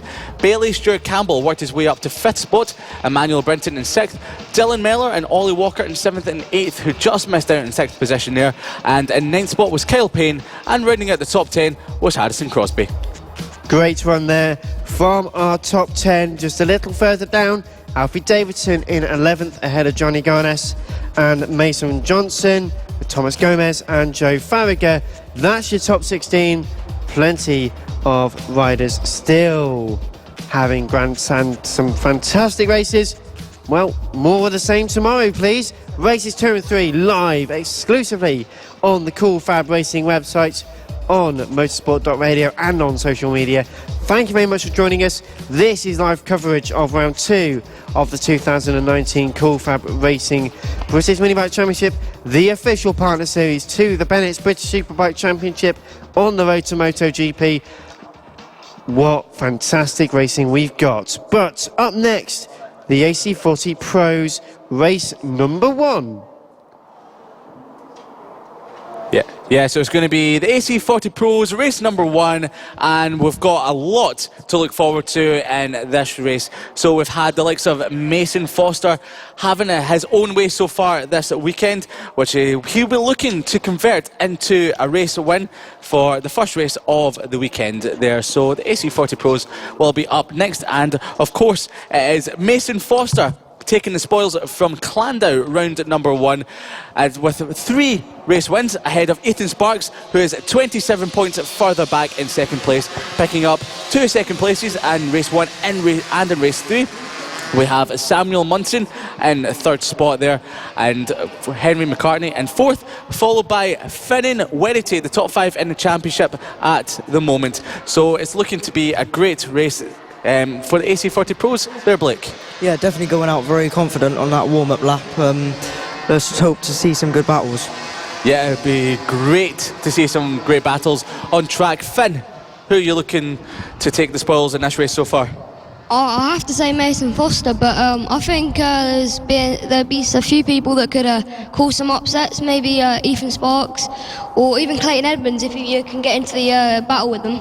Yeah, Clayton Edmonds has been looking strong this weekend, starting in 4th spot there, so we will be looking towards him for a good position for the start of this weekend's race action. So as they come round the final couple of corners and make the way onto the grid, we've got Mason Foster starting in pole position, followed by Samuel Munson, who missed out on the top spot by 7/10 of a second. So we had Mason Foster on 49.067, Samuel Munson on a 49.707. Ethan Sparks in 3rd place on the grid, heading row number 2. Clayton Edmonds in 4th spot, followed by Finnan Werity. So they're definitely the top riders within the championship, looking brilliant for the start of this AC40 Pro race number 1 on Saturday here at Red Lodge. Henry McCartney in 6th place there as the riders make their way round onto the start of their warm-up lap. Charlie Huntingford will be in 7th ahead of Cameron Sewell. Warwick Brady will be in 9th place on the 5th row of the grid. Greg Marshall in 10th spot. In 11th we have Holly Harris, and rounding out the runners and riders on bike 137 is Aston Dean. So as they complete half of the warm-up lap at the moment, it's starting to look a little bit overcast, more so than it did a little bit earlier on, and that will hopefully mean that the bikes won't be having too much trouble with 7 degrees of track temperature out there. So remember, this is Cool Fab Racing round number 2 from Red Lodge here in England, in Suffolk, and we've got the AC40 Pros out on track at the moment, making their way round the warm-up lap with myself, Liam Hodgins here. We have Finn Smart, and alongside us we have Blake Ansell, who is just fresh off the track. Blake, you looking forward to this one? Oh yeah, definitely it's going to be good. I'm just wondering whether the rain's going to hold up or not through this race, because obviously it's been spitting the last 5 minutes or so, so I wonder if we're going to have a few wet races this evening. Yeah, it's looking like it could possibly happen. We're looking at the flags out there on the circuit at the moment, and they're blowing quite heavily. The flag marshal at the start of the grid is struggling to hold it, so it's blowing in his face. So as you said, Blake, it might rain, it might hold off, we never know. But as the riders get themselves ready, look at the lights, and the lights are out, and a fantastic start by Mason Foster. We have Samuel Munson holding second spot there, but it looked like it might have been Clayton Edmonds. They are moving into third spot as we have the riders, Clayton Edmonds and Henry McCartney getting off the line fantastically well. But it's championship leader and race winner of the previous races at Clandau, Mason Foster, leading the way, making a bit of a gap as they make their way round the hairpin and onto the back straight, ahead of Samuel Munson, who's gapping the rest of the field, Ethan Sparks, Clayton Edmonds and Henry McCartney in the top 5 there. So as they come round the top hairpin into the bottom end of the circuit, still Mason Foster, but Samuel Munson looks like he's putting in a lot of effort to try and close the gap back down. Ethan Sparks is still holding off Clayton Edmonds and the rest for third position at the moment. As they come around the final turn, it's Mason Foster, but as we say that, Samuel Munson has definitely closed the gap, guys. Yeah, Mason looking very, very confident, but obviously you got Samuel slowly chasing him down, but it's quite surprising the gap they've already managed to pull from the rest of the 3 people from behind them. Yeah, absolutely. Henry McCartney's made his way into third spot, just ahead of Clayton Edmonds. Ethan Sparks in 5th place at the moment. Finn? Clayton Edmonds has just made a move going into the infield section, and he's into 3rd place. Yeah, fantastic move by Clayton Edmonds there, getting the power down, getting up the inside. But as they head down the back straight, Clayton Edmonds and Henry McCartney are definitely side by side and making the way up the inside. It looks like it might still be Clayton Edmonds in 4th spot there. But looking towards the top of the runners and riders, Mason Foster looks like he might just be pulling a couple more bike lengths ahead of Samuel Munson as the 3rd, 4th and 5th come down into the final corner. It's chopping and changing every time, Blake. Yeah, you've got Ethan Sparks behind Henry and Clayton. Obviously he's slowly easing weight. You know, he might even be able to make a move on both of them. Yeah, absolutely. You never know what can happen in the AC40 Pro races. This is race number 1 from Red Lodge, and we've still got Clayton Edmonds ahead of Henry McCartney and Ethan Sparks. Finnan Werity is in 6th place at the moment, ahead of Charlie Huntingford, Greg Marshall in 8th, Cameron Sewell in 9th, Holly Harris, fantastic start by her, making her way from 11th up to 10th, ahead of Warwick Brady and Aston Dean, rounding out the runners and riders for this race so far. So Mason Foster is gapping Samuel Munson at the moment, so it looks like he could be on for another fastest lap. That looks like he might have doubled his lead from the previous lap, going from 9/10 of a second as they come across the line onto lap number 4. Mason Foster has got a gap of 1.8 seconds, so doubling his lead from the previous lap. Indeed, we've still got Clayton Edmonds, who looks like he's holding it off, and as we say that, Ethan Sparks makes a bold move up the inside of Henry McCartney, but just doesn't make it stick there. Yeah, you got Samuel almost tucking the front then going into the inside section. But it's got to be said, it's nice to see a group of girls getting into the racing, because there's not many people who can get the girls into the sport, so it's always really nice to see how if some of the girls here can move on to the BSB and stuff. Yeah, absolutely. It's always great to have the female riders in the series and hopefully move on to bigger and better things. So Holly Harris is inside the top 10, as I say that. Unfortunately, she's dropped down to 11th, but she's in a great battle there with Warwick Brady as well, so we'll be keeping an eye out on her. But as the leaders come across the line again, another gap record. I say a gap record. It looks like Samuel Munson might have made a small mistake on that lap. He lost about 1.8 seconds to Mason Foster. You said, Blake, that he was been pushing the front quite a lot, so he might have had a bit of a front end moment on that previous lap. Clayton Edmonds still holds 3rd place ahead of Henry McCartney and Ethan Sparks as they come round the midfield section. There's a few different lines as they're all trying to get the power down as they head towards the final hairpin before the back straight there, Finn. Yeah, they're all swapping and changing every single lap at the moment.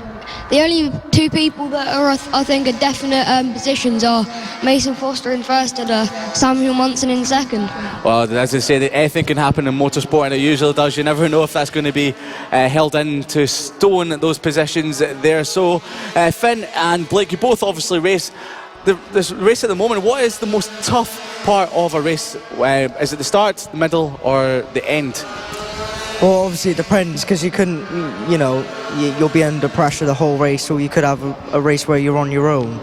So it's, down to... Oh, we've just had, that was Henry McCartney down at the infield section of the track. Sorry, cut you off there, Blake. And so it was a bit of a tough moment there. And Finn, you said something... It was Ethan Sparks, not Henry McCartney. You've got me there, you're right there. Ethan Sparks it was, sorry about that. So it was Ethan Sparks who went down. The front end moment, which is obviously good that he's back on the bike and up and okay. So Ethan Sparks is dropping down the order. Unfortunately there, but it was a front end moment. So the boys are definitely, and girls are definitely pushing the front tyres of the bikes hard. And you can see that they're making a few wee mistakes out there, but not too bad at the moment. So we've just had someone pull off at the final corner. Not too sure who that could be. It's bike number 31. That's Henry McCartney out there. So he was sitting in fourth spot. That's a shame. So as they come across the line, we've got Ethan Sparks further down the field, sitting 7th at the moment. And we have in fourth spot, so a couple of people have benefited from the wee bit of action that just happened there. Finn and Wedity is now up to 4th, Charlie Huntingford in the 5th, Henry McCartney and Ethan Sparks have both had moments on that part of the circuit. We've got someone else there, I think that's Henry McCartney once again. Yeah, the bike's getting pulled off the circuit there, so it must be a terminal issue with that bike at the moment. People definitely pushing themselves to try and get the people in front of them, what obviously leads to them making little mistakes but can cost them the race. Yeah, absolutely. So with a couple of laps still to go of this race, we've still got Mason Foster leading away on a 49.7 with Samuel Munson 7.260 seconds further back. Clayton Edmonds in 3rd, Finn and Wedity is in 4th, Charlie Huntingford rounding out the top 5 for the moment. So a very despondent looking Henry McCartney is walking off the track at the moment and getting a bit of a piggyback from one of the marshals. So hey, you don't have to walk it back, we as well get a piggyback. You only sound slightly jealous, Liam. I'm actually a little bit jealous. I've been standing on my feet all day. I wouldn't mind a piggyback from you afterwards, Dan. Well, we'll talk about that later. But what we also need to talk about is the fantastic battle for 7th place. A lap to go, but it's Greg Marshall, Cameron Sewell and Warwick Brady fighting through the midfield at the moment. Mason Foster starts the last lap though, the number 88. 8.3 seconds. What a dominant ride from this young rider. A fantastic talent. We've got to see him on a bigger bike soon, haven't we? And he is doing so well. Samuel Munson in 2nd place, Clayton Edmonds in 3rd, Finn and Wemity in 4th. As mentioned before, Charlie Huntingford in 5th.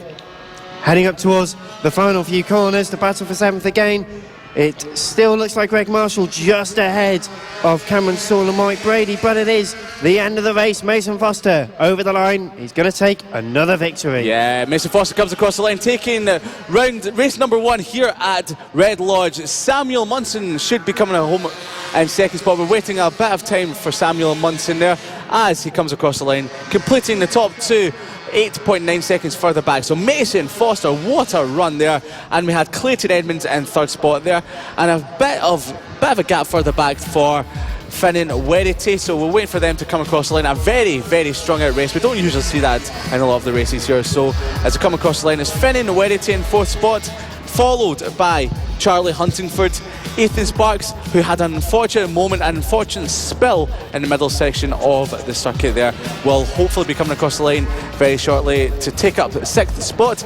And 7th, we're having a close battle. Who's going to be? It's going to be Greg Marshall, Cameron Sewell. It's going to be Greg Marshall, Cameron Sewell, Warwick Brady, Holly Harris, Aston Dean in that order. Very, very close there. And Henry McCartney will be in 12th spot. So I'll give you a quick rundown of how it all looked. So Mason Foster was your winner for today in AC40 Pro race number 1, followed by Samuel Munson, 8.9 seconds back in 2nd spot. Clayton Edmonds rounds out the podium positions ahead of Finn and Wedity. Charlie Huntingford in the top 5. Ethan Sparks, who had a bit of a spill but managed to remount to get 6th place.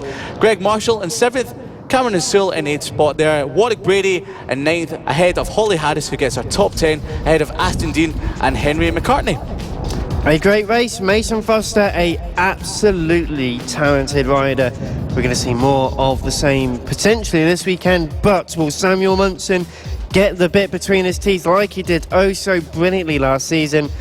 We will wait and see. But now, Hold your breath, ladies and gentlemen. The Pit Bike 140 and Moto Team riders head out to the circuit. This is going to be their first race of the weekend, and I predict, quite confidently, going to be quite exciting indeed.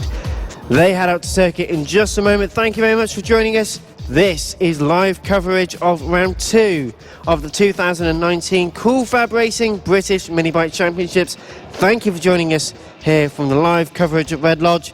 Thank you for all your comments and support and shares so far. Please keep getting in touch, letting us know. But for now, let's get ready for the Pit Bike 140 and Moto teams. This is Cool Fab Racing on the road to MotoGP. Richard Holmes-Williams has been brilliant in the last few years in this category and will continue that success in the Pit Bike 140 and Moto teams. Ben Bailey and Brad Ray are well up there as well. Blake Ansell is well in the mix. We're going to have the full grid for you in a few moments, but thank you very much for joining us here at Red Lodge, round number 2 of the 2019 Championship. Don't forget, if you have just discovered us, thank you very much for joining us. We hope you're enjoying the action so far.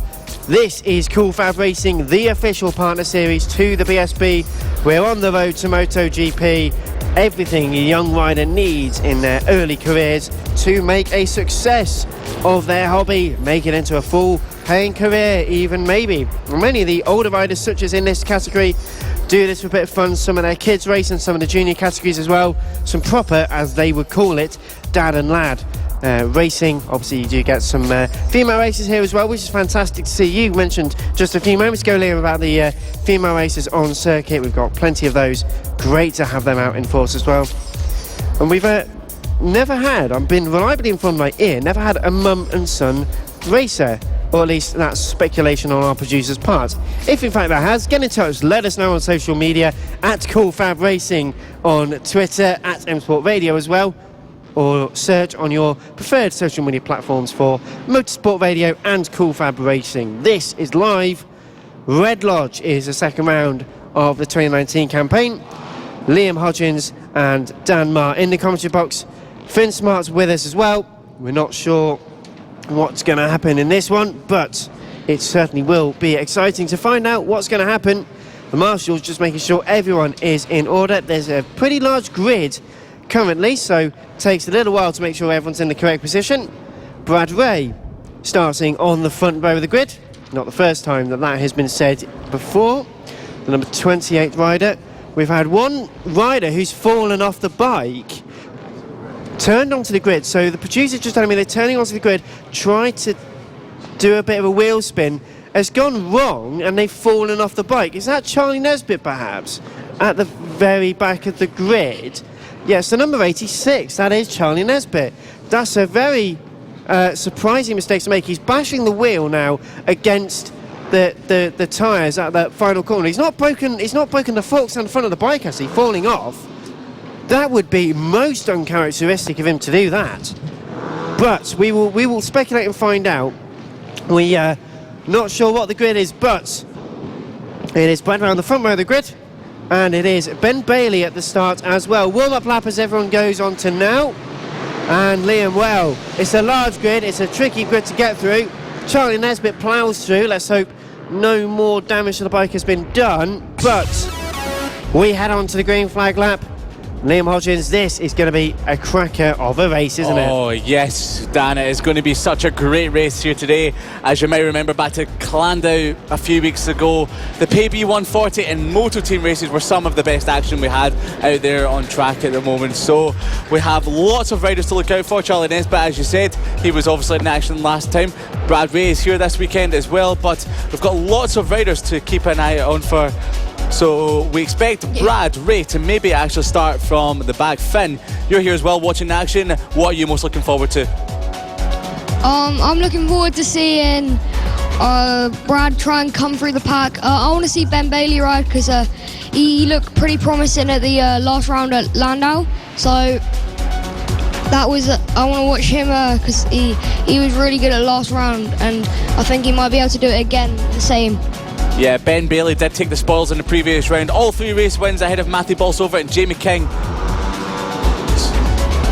Well, we are just waiting to see. It looks like Charlie Nesbitt pulls off at the back of the grid, waiting towards the side. Brad Ray is starting in second place, also known as the front of the grid, not the back. The red lights are on though. Ben Bailey starts on pole position, gets a great start, covers off Brad Ray into turn one for the first time.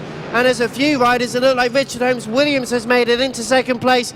Third place, Blake Ansell getting into the mix. He was here just a few moments ago talking about it. Now he's applying it and doing it. But the leader, Ben Bailey, just ahead of Richard Holmes-Williams, and Blake Ansell being nipped to the hills by Brad Ray. Following that, it's a bit unclear. Harvey Claridge is trying to get in on the scrap as well, but a fight for the lead coming into turn number 6. It's ending in tears in the 80-40 rookies, but the adults just make it through. Ben Bailey down a place, and Richard Holmes-Williams, the talented man on the 1-2-6 machine, into the lead of this race. A 12-lap race. There's a lot of time to make a lot of mistakes. Let's hope none of them do. But over the line for the first time, Richard Holmes-Williams leads ahead of Ben Bailey. Brad Ray in third place at the moment, starting to reel those two in. Harvey Claridge is ahead of Blake Ansell, so Harvey Claridge made an even better start. Blake Ansell in fifth, ahead of Jamie King in sixth. Will Howarth, Henry Meduse in eighth. Will Howarth in further than the Moto team riders, incidentally, so got a great start there. Rob Petit, Ian Jackson, that's your top 10, with Alex Corendon-Brown in 12th, Darren Anderson, Tom White, John Petit, Charlie Nesbitt up to 16th, and Rob Petit, that's your top 16 so far. So yeah, so it's a great wee ride there from, obviously, Will Howarth. I was watching him off the start there. He got an epic launch off the line, making his way into 7th spot, but he is in the Moto team bike, so it might be a bit more difficult for him to keep that position. But as we say, that Brad Ray is now up into second, ahead of Ben Bailey as he starts lap number 3. Richard Holmes-Williams has a bit of a gap, 1.1 seconds at the top of the field, so you might see that close in with Brad Ray moving into second spot there. Blake Ansell has a very lonely looking 5th spot at the moment, ahead of Jamie King, his home circuit this weekend, looking for a good result, trying to close that gap on Blake Ansell, with Will Howarth on the Moto team bike picking up from where Hudson Kennel left off at last round and chasing most of the PB140s and beating a lot of the PB140 team bikes. Henry Meduse in 8th, Ian Jackson 9th, and Rob Petit in 10th spot there. So as we look round the start of the lap again, coming on to lap number 4 is going to be, and we have a rider pull off the side of the circuit, moving out the way of the leaders, and we have Brad Ray losing a bit of time to Richard Holmes-Williams, as Richard Holmes-Williams sets the fastest lap of the race at 47.4, so a couple of tenths faster than Brad Ray. The gap is now 1.3 seconds, but Brad Ray is now starting to gap Ben Bailey and the rest. Squaring off turn number 5, off the infield and onto the back straight, and that's a committed line through there. The rider that went off looks like number 11. They're aboard the bike, so we can't tell whether that's just a general technical issue. They're trying to restart it, so yellow flag's out at turn 1. There's a yellow flag at turn 8. A rider pulled off to rider's left-hand side, trying to kick-start the bike. Can't tell who that is. We'll get more information on that as soon as we can, but there's a few yellow flags, so just restricting a little bit the overtaking that can be done. Richard Holmes-Williams leads. The gap has halved, though, between himself and Brad Ray. The new fastest lap, 47.280 compared to the 47.8 for Richard Holmes-Williams. Getting onto the coattails, slowly reading him in. Brad, the number 28, just forcing the pressure aboard the number 1-2-6 machine. Ben Bailey, Harvey Claridge, Blake Ansell, that's your top 5. Jamie King still ahead of Will Howarth, Henry Meduse, Ian Jackson and Charlie Nesbitt at the top 10. Darren Anderson and Alex Corendon-Brown, 12th, 13th. John Petit and Rob Petit, 14th and 15th. Then it's Fraser Kinnaird and Tom White, followed by Simon Clowes and Rob Petit, Bernie Hook, Alistair Kinnaird, Vince Bailey, followed by Roger Monks, Trevor Jones and Daniel Gilbert. Keith Bolton and Daniel Gilbert only doing 2 laps, and Callum Wybrow has not actually started this race. As we say that, another rider stops on the left-hand side of the circuit. That is at turn number 5 on the exit of the hairpin. Yellow flags adrift. Trying to get the bike started. I fear, though, they may not be able to get underway. Finn. Ben Bailey, I just seen him drop into 4th, and he just hasn't looked anywhere near as dominant as he was in the first round at Landau. Yeah, he started from a great position, but has been dropping further down in the field. So he's now got Richard Holmes-Williams, Brad Ray and Harvey Claridge just ahead of him there. So the yellow flags are still out for the rider that pulled off the circuit. But as we were talking there, Brad Ray dropped it. Sorry to interrupt. The rider just dropped it at the apex of turn number 5 whilst the yellow flags are out. Yeah, so he's back up and okay and back in the race. Wasn't quite sure who that was. It seemed a little bit quite unclear who it was. We've got someone pulling into the pits as well. It's all action in this race at the moment. And as we said, Brad Ray has got the gap down to 0.4 of a second. And looking at the window, that is less than 0.4 of a second. That is 1/10 of a second as they make their way onto the back straight. Brad Ray, fantastic run on Richard Holmes-Williams along the back straight into the left-hander, which tightens up as you go further around it, flicking the bike right into the next hairpin, coming down towards the bottom end of the circuit into the final corner. Can we see Brad Ray make a move up the inside?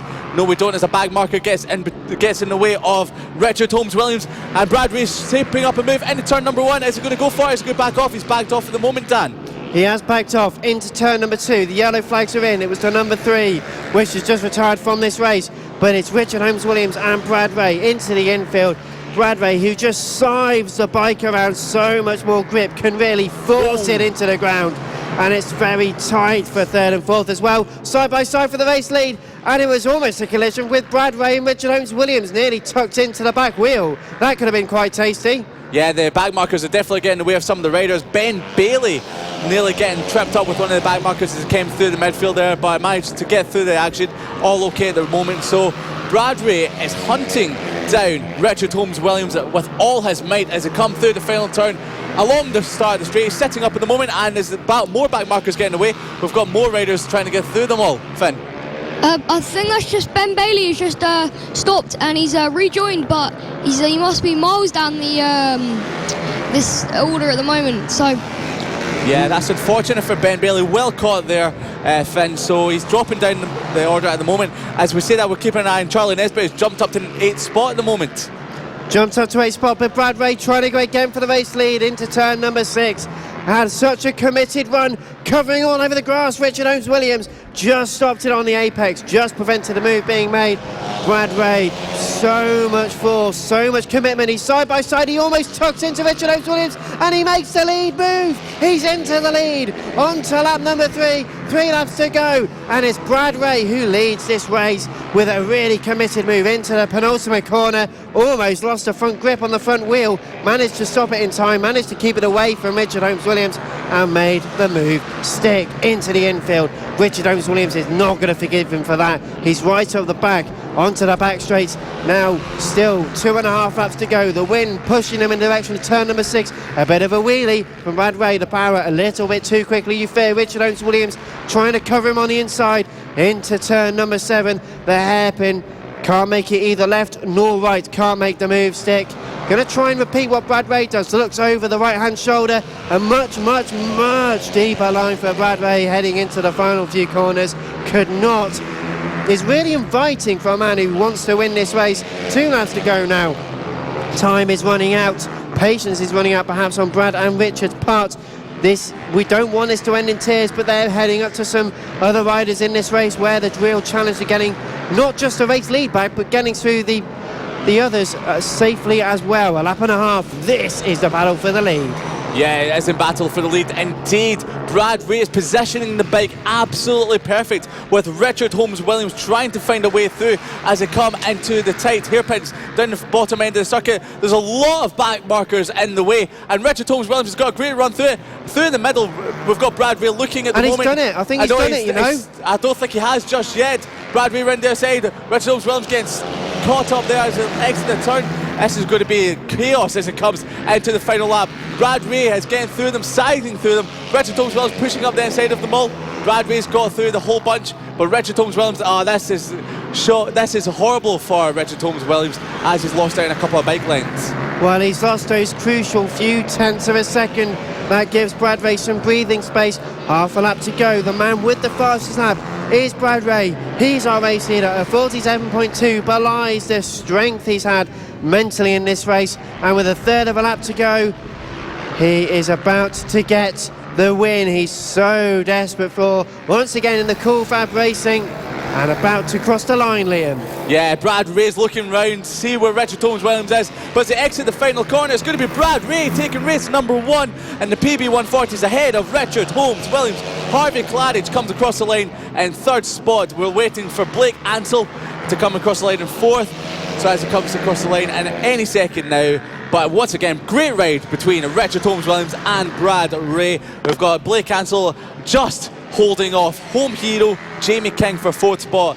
Will Howarth in 6th place there. We're waiting for back marker or back starter, we shall say.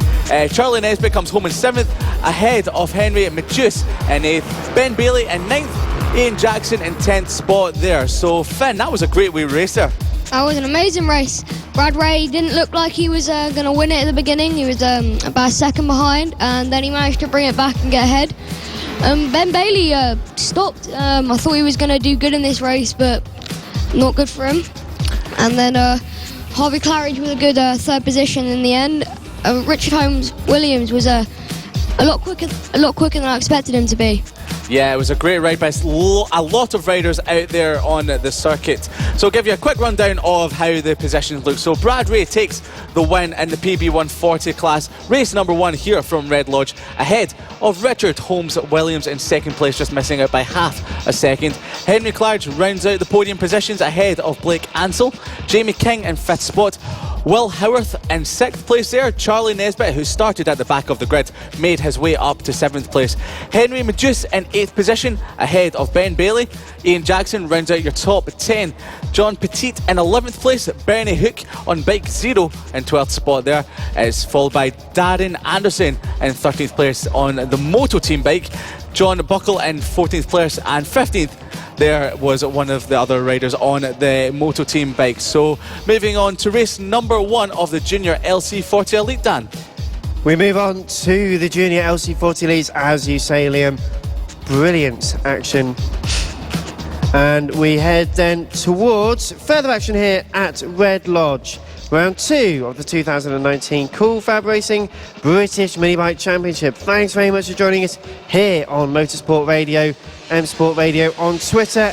You can also join us on the Cool FAB-Racing website and at Cool FAB-Racing on Twitter, on Facebook. Please keep sharing. Please keep letting the whole world know how much you love the brilliant action here at Red Lodge. I'm Dan Martin, alongside me Liam Hodgins and Finn Smart, joining us, one of our riders from a few of our categories over the last few years, a real stalwart of the championship.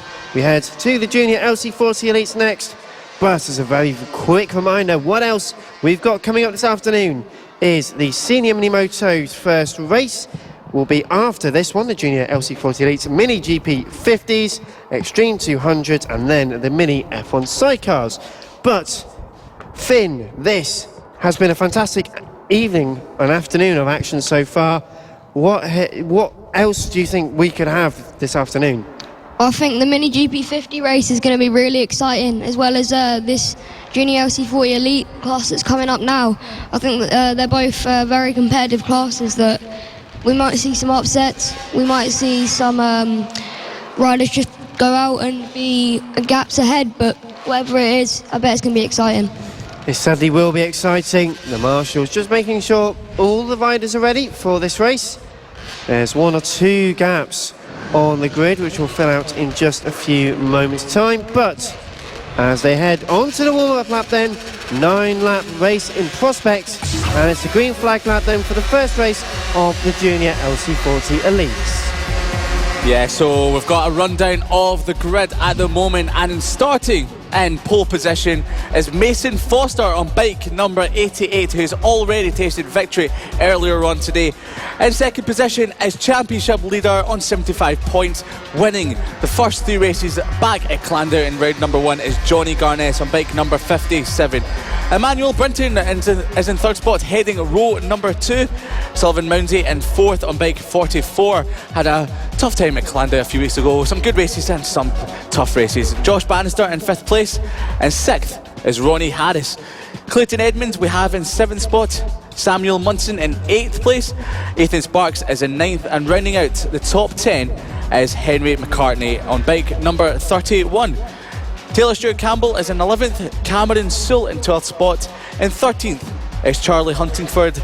Warwick Brady is next up in 14th, and rounding out the top 15 runners and riders in 15th position on bike number 15 is Holly Harris.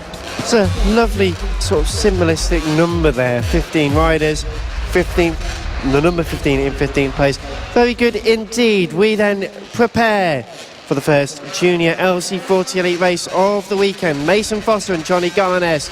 They've had great battles here in the past.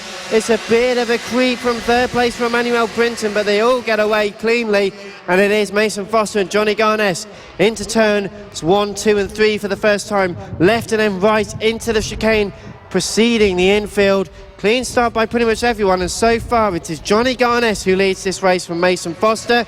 We have said that just a few times here at Red Lodge before. We called back just a few months ago in 2018 when they had that so close battle over the line. Let's hope for a repeat of that. But with 9 laps in prospect, Johnny Garnes got his thinking hat on, is making a good start. But Mason Foster second, third place, it looked like Emmanuel Brinton for now. Ronnie Harris, Josh Bannister and Samuel Munson getting well and truly involved there. But the final 2 corners, final 3 corners for the first time, it is Johnny Garnes ahead of Mason Foster and Emmanuel Brinton. That was a very close start, but Sullivan Mounds, it says, is in third place at the moment. We continue with this race though, and for now it is Sullivan Mounds. He's made a great start, managed to get through into third place. Fourth place for Emmanuel Brinton, and Johnny Garnes though sort of keep creeping off into the distance, Finn. Yeah, but Johnny Garnes, I think, is starting to get a gap, but Mason Foster seemed to close it down a bit along the back straight.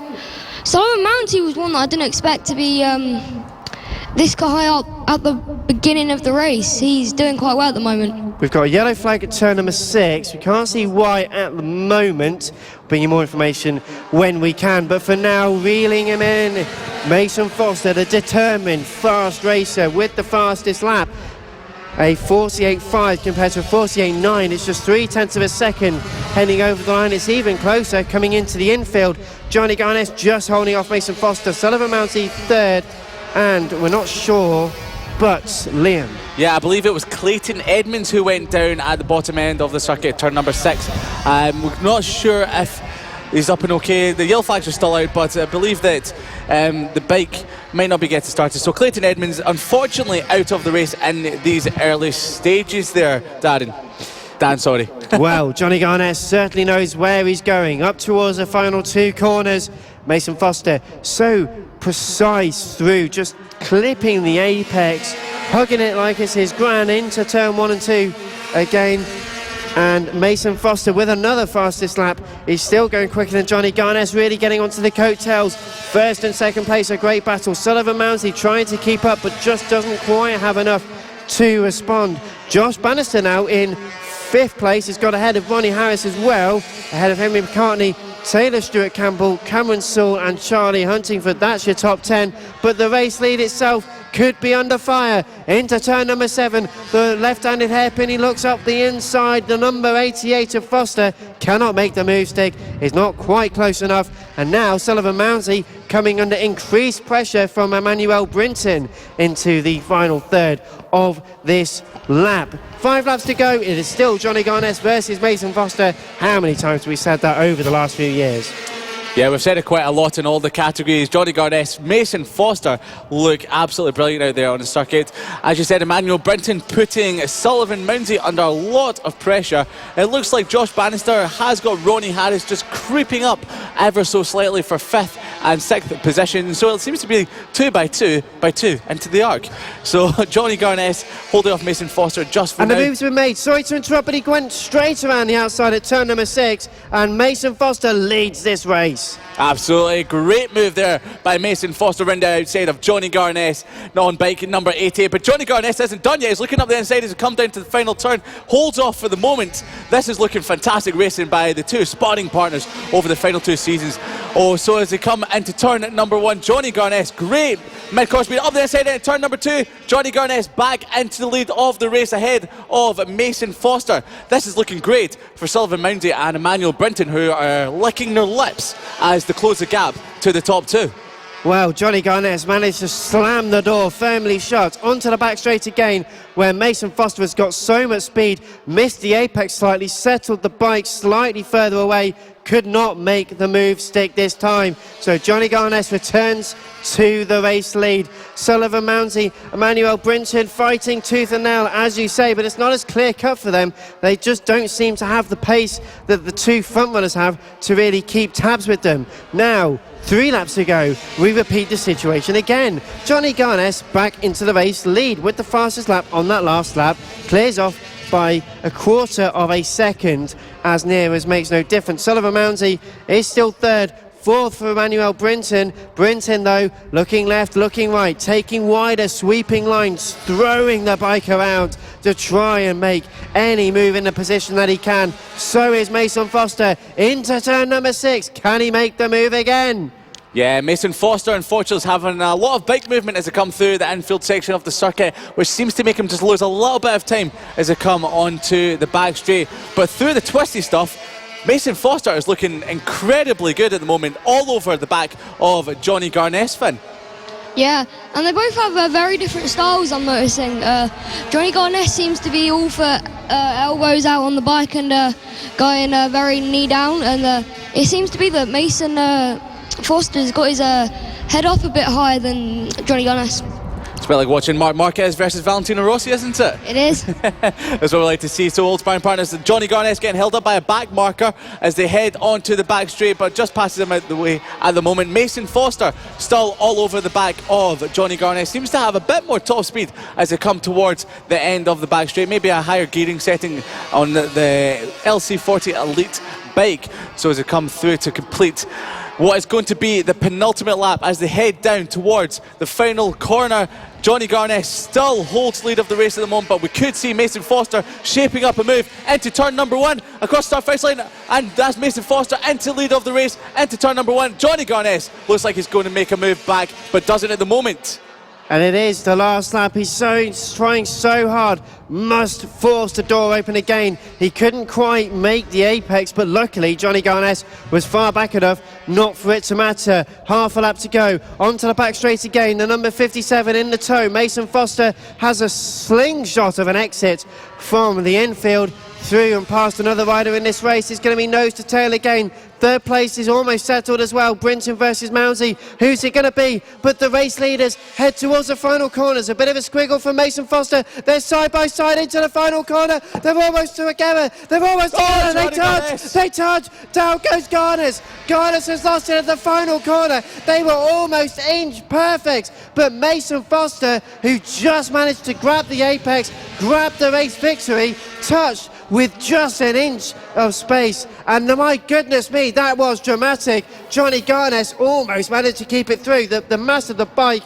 just couldn't grip onto it. So Mason Foster takes a dramatic and controversial victory at the final corner, thanks to a great run out of turn number 7. Sullivan Mounsey is second ahead of Emmanuel Brinton.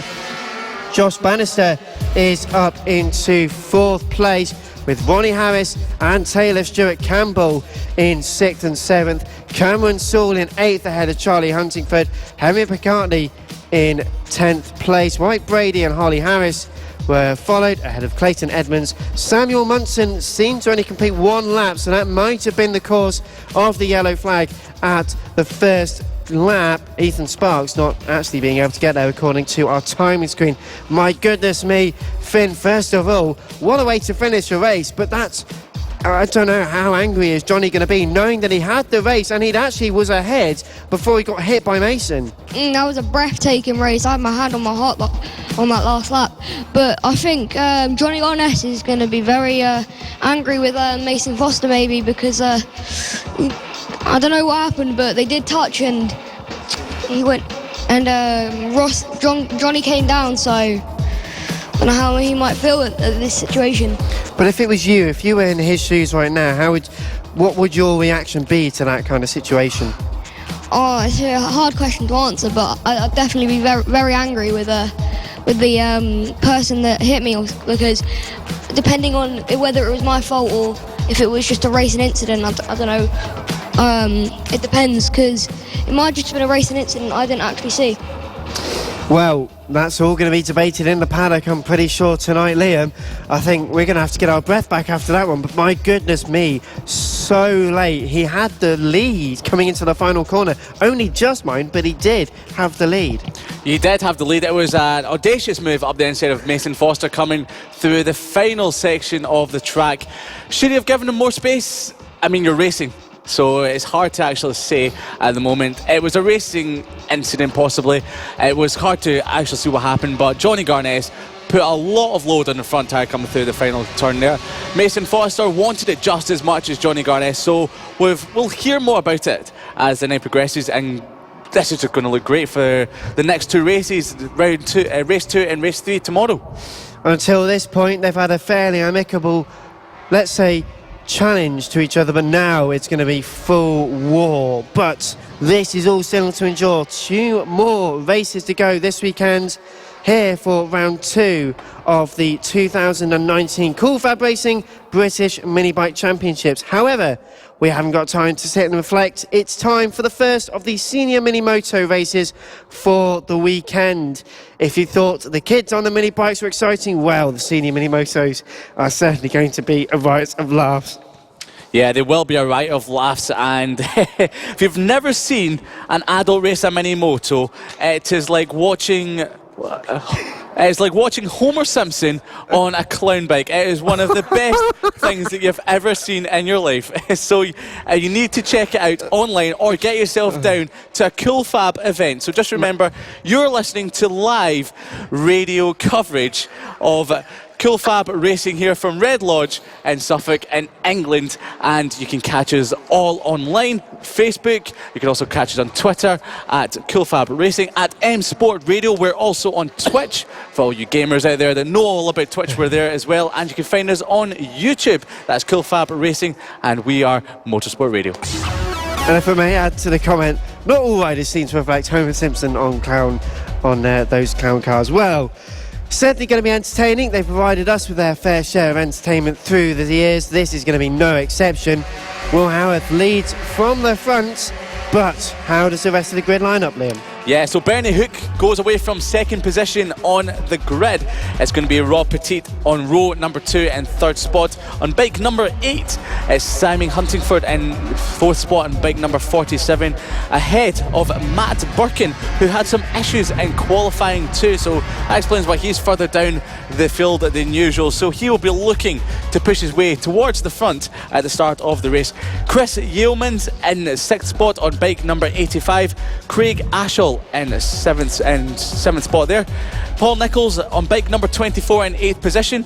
And 9th we have Andy Whedon, and Nick Bennett rounds out the top 10 on the starting grid, ahead of Josh Birkin in 11th and Neil Skinner on bike number 13, not starting in 13th spot but starting in 12th, so unlucky for some and maybe not lucky for everyone else. So Neil Skinner starting in 12th, rounding out the runners and riders for the start of the Senior Mini Motos race number 1 here at Red Lodge. Well, all to play for this first race of the weekend. Thank you for joining us. Round 2 of the 2019 Cool Fab Racing British Mini Bike Championships. The senior mini motos are underway. Will Howarth, great traction off the line. Richard Holmes Williams is having a nice lie down after his action earlier and from last season, but Bernie Hook well and truly up there at the moment, heading into the infield for the first time out of 9, a 9-lap race. Plenty of time for them to get into the rhythm of the action, so it's going to be quite an interesting one. But as they all make their way through, everyone seems to get through cleanly, which is exactly what we want for this first lap. A big gaggle of riders towards the rear of the field so far. 5 or 6 fighting into turn number 7 for the first time, side by side, just keeping it away from each other. Very close fought racing though already, Liam. The lead though being challenged, third place being challenged. Matt Birkin having a great run through and I believe into third place, but Will Howarth is leading your race. Yes, absolutely. ahead of Bernie Hook. Sorry to cut you off there, No, of course. Dan. So Matt Birkin, fantastic start from 5th on the grid up to 3rd position already. He's got a bit of a gap, 1.2 seconds to the back of his championship rival Bernie Hook. And 4th spot, we had Chris Yeomans, who went off 6th spot there, so he made up a few positions there. Paul Nichols in 5th, Nick Bennett in 6th place, and Simon Huntingford in 7th. Josh Birkin in 8th place, Craig Ashall in 9th, and Neil Skinner rounding out the top 10 ahead of Rob Petit and Andy Whedon. So Rob Petit's had a horrible start, going from 3rd spot on the grid down to 11th, losing a few positions there. So I don't know what's quite happened to Rob there. Well, certainly a challenge at the start of this race. The battle for the lead, though, even more challenging, making their way over the line again. It's Will Howarth just ahead of Bernie Hook, just a couple of tenths.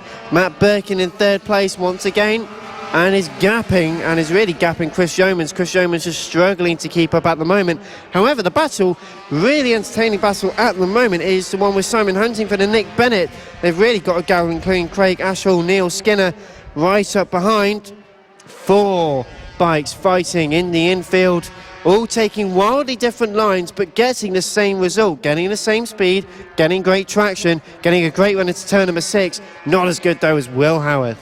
Yeah, I think we actually might have Rob Petit on the track, but his transponder might not be picking up there, because Chris Yeomans is 4.2 seconds further back of Matt Birkin. So not quite sure what's happening there, as we had Matt Birkin make a move on one of the riders for 3rd position there. But looking towards the front of the field, it's Will Howarth still leading the way ahead of Bernie Hook, increasing his lap, or his gap at the top of the field on a 49.3 there, so fastest lap of the race for Will Howarth. Bernie Hook still in 2nd, Matt Birkin in 3rd spot, Chris Yeomans in 4th, and Simon Huntingford in 5th place there. Well, the gap extending, as you say, it's actually extended quite a lot. 7/10 of a second, that's really quite big now, heading into the next few laps. If that continues at the pace that Will Howarth is, he'll be long gone in just a handful of laps' time. But 3 laps completed, Howarth, Hook, Birkin. Just a reminder of your top 3. Chris Yeomans happily in 4th at the moment, although Simon Huntingford and Paul Nichols, 47 and 24, that's your battle for 5th and 6th as it stands. Not quite side by side, but certainly having a look into the final 2 corners. Not a new fastest lap on this last lap for Will Howarth, but it's open 1.109 the gap now. So Bernie Hook not quite able to keep up at this point. Craig Ashall having passed Nick Bennett now as well.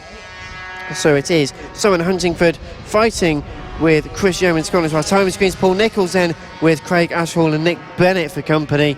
So battles ever changing, the skies ever darkening and the wind ever growing. Heading up towards turn number 6, side by side for a couple of riders. Can't quite make the move through though.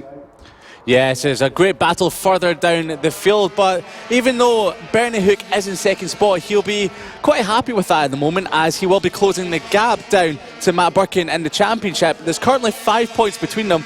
We've got Matt Birkin on 70 points, Bernie Hook on 65, so that will be coming down to just 1 point if it stays the way it is. But looking at it, we've still got Will Howarth, who isn't in the championship order at the moment. He is still pulling a gap ahead of Bernie Hook to 1.4 seconds ahead of the field. So we've got a move there for 5th position at the moment. It looks like it's still Simon Huntingford and Chris Yeomans battling out for that position. So we'll have to keep a close eye out on that. Anything keep taking your eye away, Finn? Will Howarth has got a tiny bit of a gap ahead of Bernie Hook. Other than that, I just think it's a very spread out race.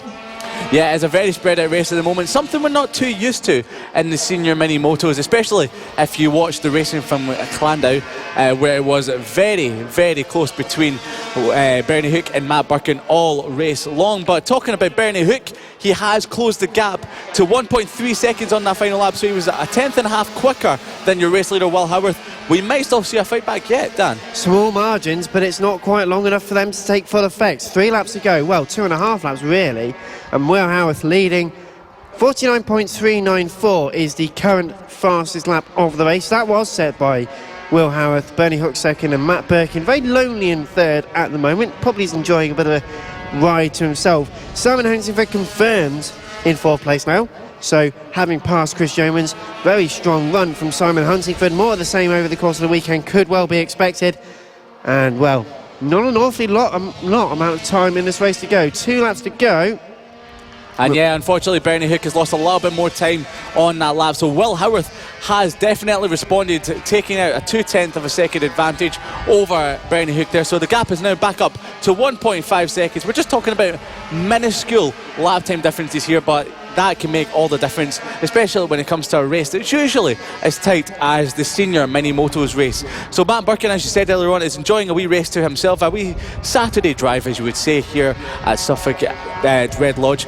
And 4th spot we have Simon Huntingford. Chris Yeomans on our time screen is in 5th spot. Craig Ashall in 6th place. Paul Nichols is still in 7th. 8th we have Nick Bennett, and 9th spot is Neil Skinner. Josh Birkin in 10th spot, rounding out the top 10 for the moment there. 1 lap to go. Will Howarth, the number 96, has so far, touch wood, knowing the senior mini motos, dominated this race, really had the strength in the bike, in the tyres. The sun's starting to shine a bit more now, so maybe that extra little bit of track temperature helping Will Howarth's confidence. With half a lap to go, it is a fairly strong ride for Will Howarth. Well, not rated as one of his best races in terms of overtaking or strategy or anything like that, but it is a good race and a good race result for Will Howarth. 2 corners to go. He's on course for a race victory. Yes, as Will Howarth comes towards the final corner, he's nice and easy through it, coming across the start-finish line. It's going to be Will Howarth picking up his first win of the season ahead of Bernie Hook. A very nice ride into second, and only 1 point behind Matt Birkin now, who comes round the final corner to take 3rd spot in a race that he started 5th. So a good recovery ride there for Matt Birkin. We're waiting for Simon Huntingford to come across the line any moment now. So the top 3, Will Howarth, Bernie Hook in 2nd spot, 4.3 seconds between it. A further 10 seconds further back from Bernie Hook was Matt Birkin. Simon Huntingford in 4th position there. Chris Yeomans, we're waiting to come across the line in 5th position, as we've still got a couple of riders coming across the line now. Chris Yeomans in 5th, Craig Ashall in 6th place, Paul Nichols in 7th, Nick Bennett we have in 8th place, Neil Skinner in 9th, and rounding out the top 10 it'll be Josh Birkin there. And for some reason we don't have Rob Petit or Andy Whedon showing up as starting the race. Well, I'm sure we will clarify any results with the timekeepers, but Will Howarth, result is definitely not in contention. A fantastic win for the number 96 rider. Bernie Hook and Matt Birkin scoring some good points. Everything tallies for the championship, and that is what we're going to do. And I think we need to catch a little bit of breath. Thank you for tuning in. Thank you for joining us. We're still live here at Red Lodge for round 2 of the 2019 Cool Fab Racing British Mini Bike Championship. There's loads of ways to follow the racing this season. Tune in live on the Cool Fab Racing Facebook page, on Twitter and on YouTube. Listen on motorsport.radio and on coolfabracing.com.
Racing on the road to MotoGP. Thank you for joining us. Thank you for tuning in. Live coverage of round 2 of the 2019 Cool Fab Racing British Mini Bike Championships. We're live at Red Lodge. Thank you for joining us on social media, by the way. Thank you for your comments of support, letting us know who you're supporting this weekend, how much you're enjoying the racing. Please keep getting in touch. We will try and read some of your messages very soon. Had a few messages about you, Finn, saying he's doing such a great job. Just let us know how come you're not out there enjoying the racing action. My legs broke because I was racing here racing at the last round of the Cool Fab Championship and crashed into the hairpin on the final race, and I broke my leg. Well, it's a shame that you managed to break your leg. Hopefully you get mended very soon. Yep. But as we get ready to go racing, it is the first race of the weekend for the Mini GP 50s heading out on circuit. They're on the dummy grid and onto the green flag lap, getting the all-important temperature into the tyres, making sure everything is ready ahead of the first race for them of the weekend. Just as a very quick reminder, this is the Mini GP 50s first race. After them, we have got the Extreme 200s and then the Mini F1 sidecars. Not too much to go this afternoon. The racing has been frenetic, brilliant, and well, has gone past quicker than we were expected. Blake Ansell joins us back in the commentary box for this race. I'm expecting you're out in the Extreme 200 next, I believe, as well. Yeah, just after this session, obviously, I'm pretty happy that the rains hold off for now. You know, hopefully it stays like that for the rest of the day. Well, very quick grid then, Liam Hodgins. Yeah, so we've got Kyle Payne starting on pole position for today's Mini GP50, followed by Ryan Hitchcock in second spot there. And third we have Lucas Brown starting on row number 2, Josh Bannister in fourth place, and fifth is Mason Johnson. Alfie Davidson in sixth place on the grid. Harrison Crosby in seventh. Jimmy Parker on bike number 39 will be in 8th spot. Taylor Stuart Campbell in 9th place on the 5th row of the grid, ahead of Ronnie Harris, who'll be starting in 10th. Harrison McKee in 11th. We've got Ollie Horner in 12th. Ben Jolliffe in 13th. Warwick Brady in 14th, and Finnan Wedity running at the top 15. And a jump start from the number 8 crept too far forward in their box. But as we get the race underway, the first lap out of 11 into turns 2 and 3, the first chicane. For the first time, there's a little bit of contact mid-pack as it all Constantina's up side by side for the race lead, but it is the ever familiar colours of Josh Bannister really up there at the moment, side by side. Look like Ryan Hitchcock trying to get involved as well in the slipstream, heading towards turn 6 for the first time out of 11. Good start from those two. A bit further back, third place looking a bit lonely at the moment, although a gap at this stage can be absolutely brilliant for Mason Johnson. The battle though for fourth raging on. Yeah, absolutely. A fantastic start by Mason Johnson off the starting grid there. Jumped up from 5th into 3rd spot, but as the riders come around the final corner to start, lap number 2 is going to be Kyle Payne ahead of Ryan Hitchcock, and we've got Mason Johnson in 4th place. There a bit of a gap opening between the top two at the moment as they head round towards the infield section of the tracks. Lucas Brown has moved down from 3rd into 4th. We've got Harrison Crosby in 5th spot, Alfie Davidson 6th, Josh Bannister, our championship leader, Josh Bannister, is down in 7th place, Jimmy Parker in 8th, Ronnie Harris in 9th, and we've got Ben Jolliffe in 10th place there. Yeah, just looking at the lines all these riders are taking now, very, very similar, unless, you know, they're battling together. You can tell they're just learning from each other's lines where they can make the moves.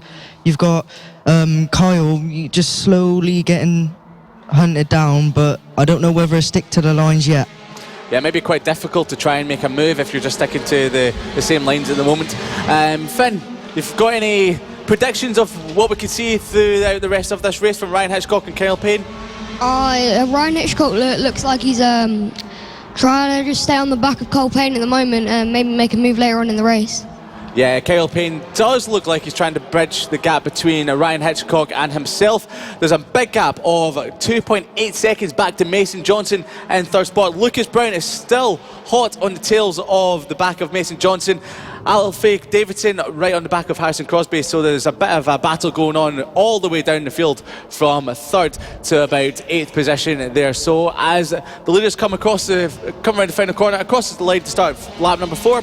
Josh Bannister through on Alfie Davidson, a late move into the penultimate corner and makes one position up in the pack.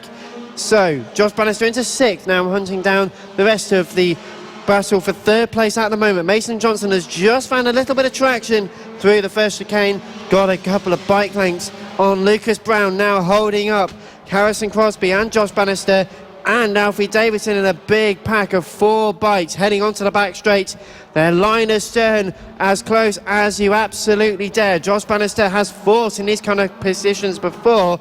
Harrison Crosby, meanwhile, trying to maybe force a move. Defensive from Lucas Brown in 4th place. Keeps hold to the position for now. Yes, Harrison Crosby just holds the position ahead of his championship rival, Josh Bannister, at the moment. There's 9 points between it at the moment, so Harrison Crosby sitting in second in the championship ahead of Josh Bannister. He will be hoping to keep him behind at all costs. Yeah, that line going on to start and finish straight, knocking a lot of confidence off people this morning. Seems to be a very popular place where moves are being made going in and out of the corner. What makes it such a tough bit of track to actually try and make a move on, and why do people try and make a move at that section of circuit? There's quite a lot of corner speed going into it, so obviously when it's red, when it's wet even, it can be quite a tricky corner to handle. Yeah, Finn, what do you think of that corner on the track? Yeah, same as what Blake said. It's a lot of corner speed going in there. It's because you got the right kink and then into the like a left-hander, like almost like a hairpin. So people, if they get on the right side of the other rider going into the right kink, they could maybe get him into the left-hander. Yeah, we've been seeing a lot of moves going into that section of track so far today. We might see more as we've got a position change for 4th spot. That's going to be Harrison Crosby up the inside of Lucas Brown, and what a fantastic move. Got the run through turn number 1 into turn number 2, and he has made the move on Lucas Brown up to 4th spot there. So Josh Bannister still in 6th ahead of Alfie Davidson. And it's halfway through this race now. Kyle Payne leads, let's not forget that, with the fastest lap, 48.148, just half a second ahead of Ryan Hitchcock. But Ryan Hitchcock on this last lap has seemingly found a couple of tenths, not much, but enough to start breathing down his neck, pulling on the pressure. Mason Johnson remains in 3rd place, but Lucas Brown and Harrison Crosby, that's one of the great battles on at the moment. And I think Harrison has actually, as you may have suggested, made the position, making some real progress ahead of Lucas Brown. 4th place now for Crosby. Johnson starting to sweat, but the race lead has changed. My goodness me, Ryan Hitchcock has made the lead stick. What happened there, Liam? Yeah, there was a lot of action going on for the first couple of turns. It was a switchback, a little bit of a mistake from Kyle Payne into turn number 2, so he ran a little bit wide, and then it just set him up for a few bad lines through the middle section of the track, Blake. Yeah, well, just looking at the way that they make moves is generally outstanding. There's a yellow flag at turn number 7. A rider's gone down. They're up and on their feet. The marshal with the yellow flag out, so the marshal is going to recover the bike. Yellow flags at turn number 7, a very popular overtaking spot. This is going to close up the 3rd place battle even more. But as you were saying, the lines was very important in that lead change. Well, yeah, you see, for the age they're at, they're very, very young riders, and some of the moves, their lines they're making, the way they're tucking in. Sorry to interrupt you there, Blake. We've got a change of 3rd position. That is Harrison Crosby up the inside of Mason Foster. A carbon copy move of what he'd done to Lucas Brown a couple laps earlier. Got all the corner speed through turn number 1, up the inside of turn number 2. We've got a change of 4th spot maybe. This is very close as Lucas Brown is trying to push his way past Mason Foster. Mason Foster still holds it going on to the back straight. This is shaping up to be an absolute classic. Looking very, very good indeed. Yeah, so as they come through the bottom end of the circuit, it's still Harrison Crosby in 3rd spot, just ahead of Mason Johnson, who's still looking to see if he can make a move on Harrison Crosby there back at 3rd spot. But once again, we've got a change of 4th spot. That is looking like it could be Lucas Brown into 4th place there. So a fantastic move through the kink at the end of the circuit into the final corner, and that is a change of 3rd and 4th position. Mason Foster losing 2 positions in 1 lap. And in this in a state of about 2 laps or so, everything has changed. The lead of the race has changed. 3rd and 4th place have changed. Mason Foster's not got very much confidence in the lines, but it's side by side for 3rd place for Lucas Brown around the outside into turn number 5. Just keeps it clear. They almost touch. Heading into turn number 6. On the left-hand side for Crosby, on the right-hand side for Brown. Tries to run right around the outside. Can he make the move stick? Not quite. Fantastic racing from the pair of them. The number 69 though just held out despite making a few mistakes with his lines. Josh Bannister passes Mason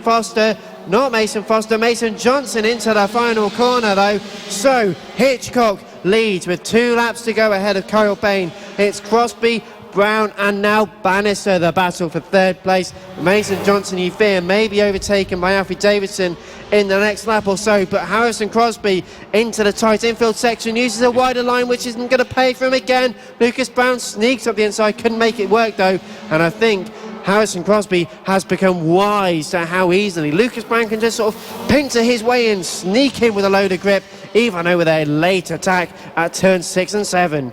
Yeah, it seems to be a gap opening up between the top two. Ryan Hitchcock seems to be extending his lead over Kyle Payne, but the battle for third position is not over and done with yet. We still have Harrison Crosby just ahead of Lucas Brown. Lucas Brown is all over the back of Harrison Crosby. They're looking every which way to try and get ahead of the young rider as they enter the final lap. This is going to be looking good, Blake. Yeah, well, this being a really tight track is one of those situations throughout the races is confidence. Whoever can stay on the throttle the longest, whoever can get on those brakes latest. Sorry to interrupt, but there's a challenge for the lead coming into the final half of the race. Into turn number 6, looked at the inside. Kyle Payne had a great run on the back straight. Ryan Hitchcock goes to the defensive, slightly wide, coming through the final corners. Is this going to be a repeat of an earlier race we had?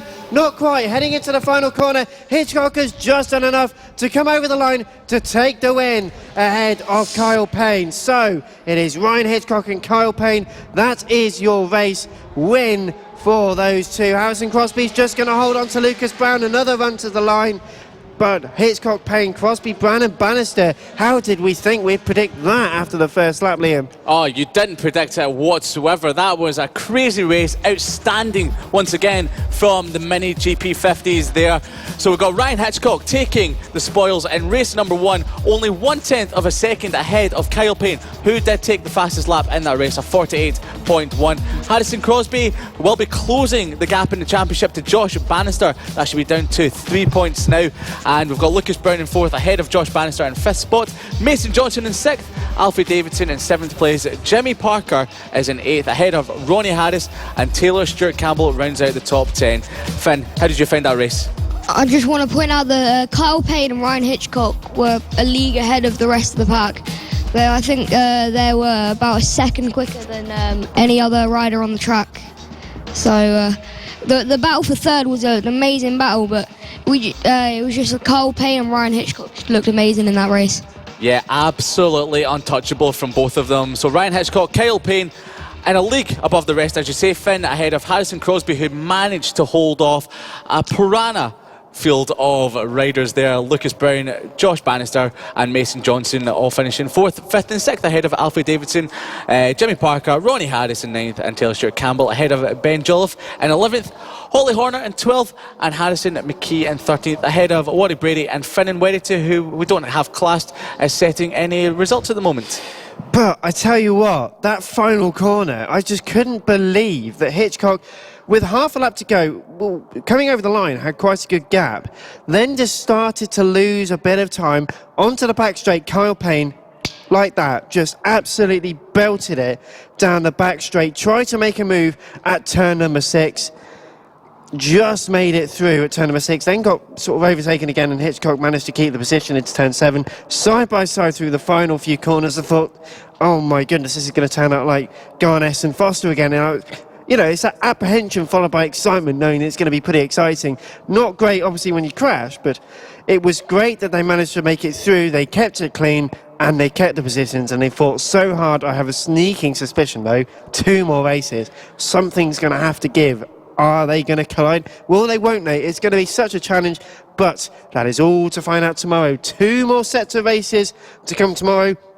There's 2 more races to come this afternoon as well. We've got the Extreme 200s due to head out onto circuit in just a few moments' time.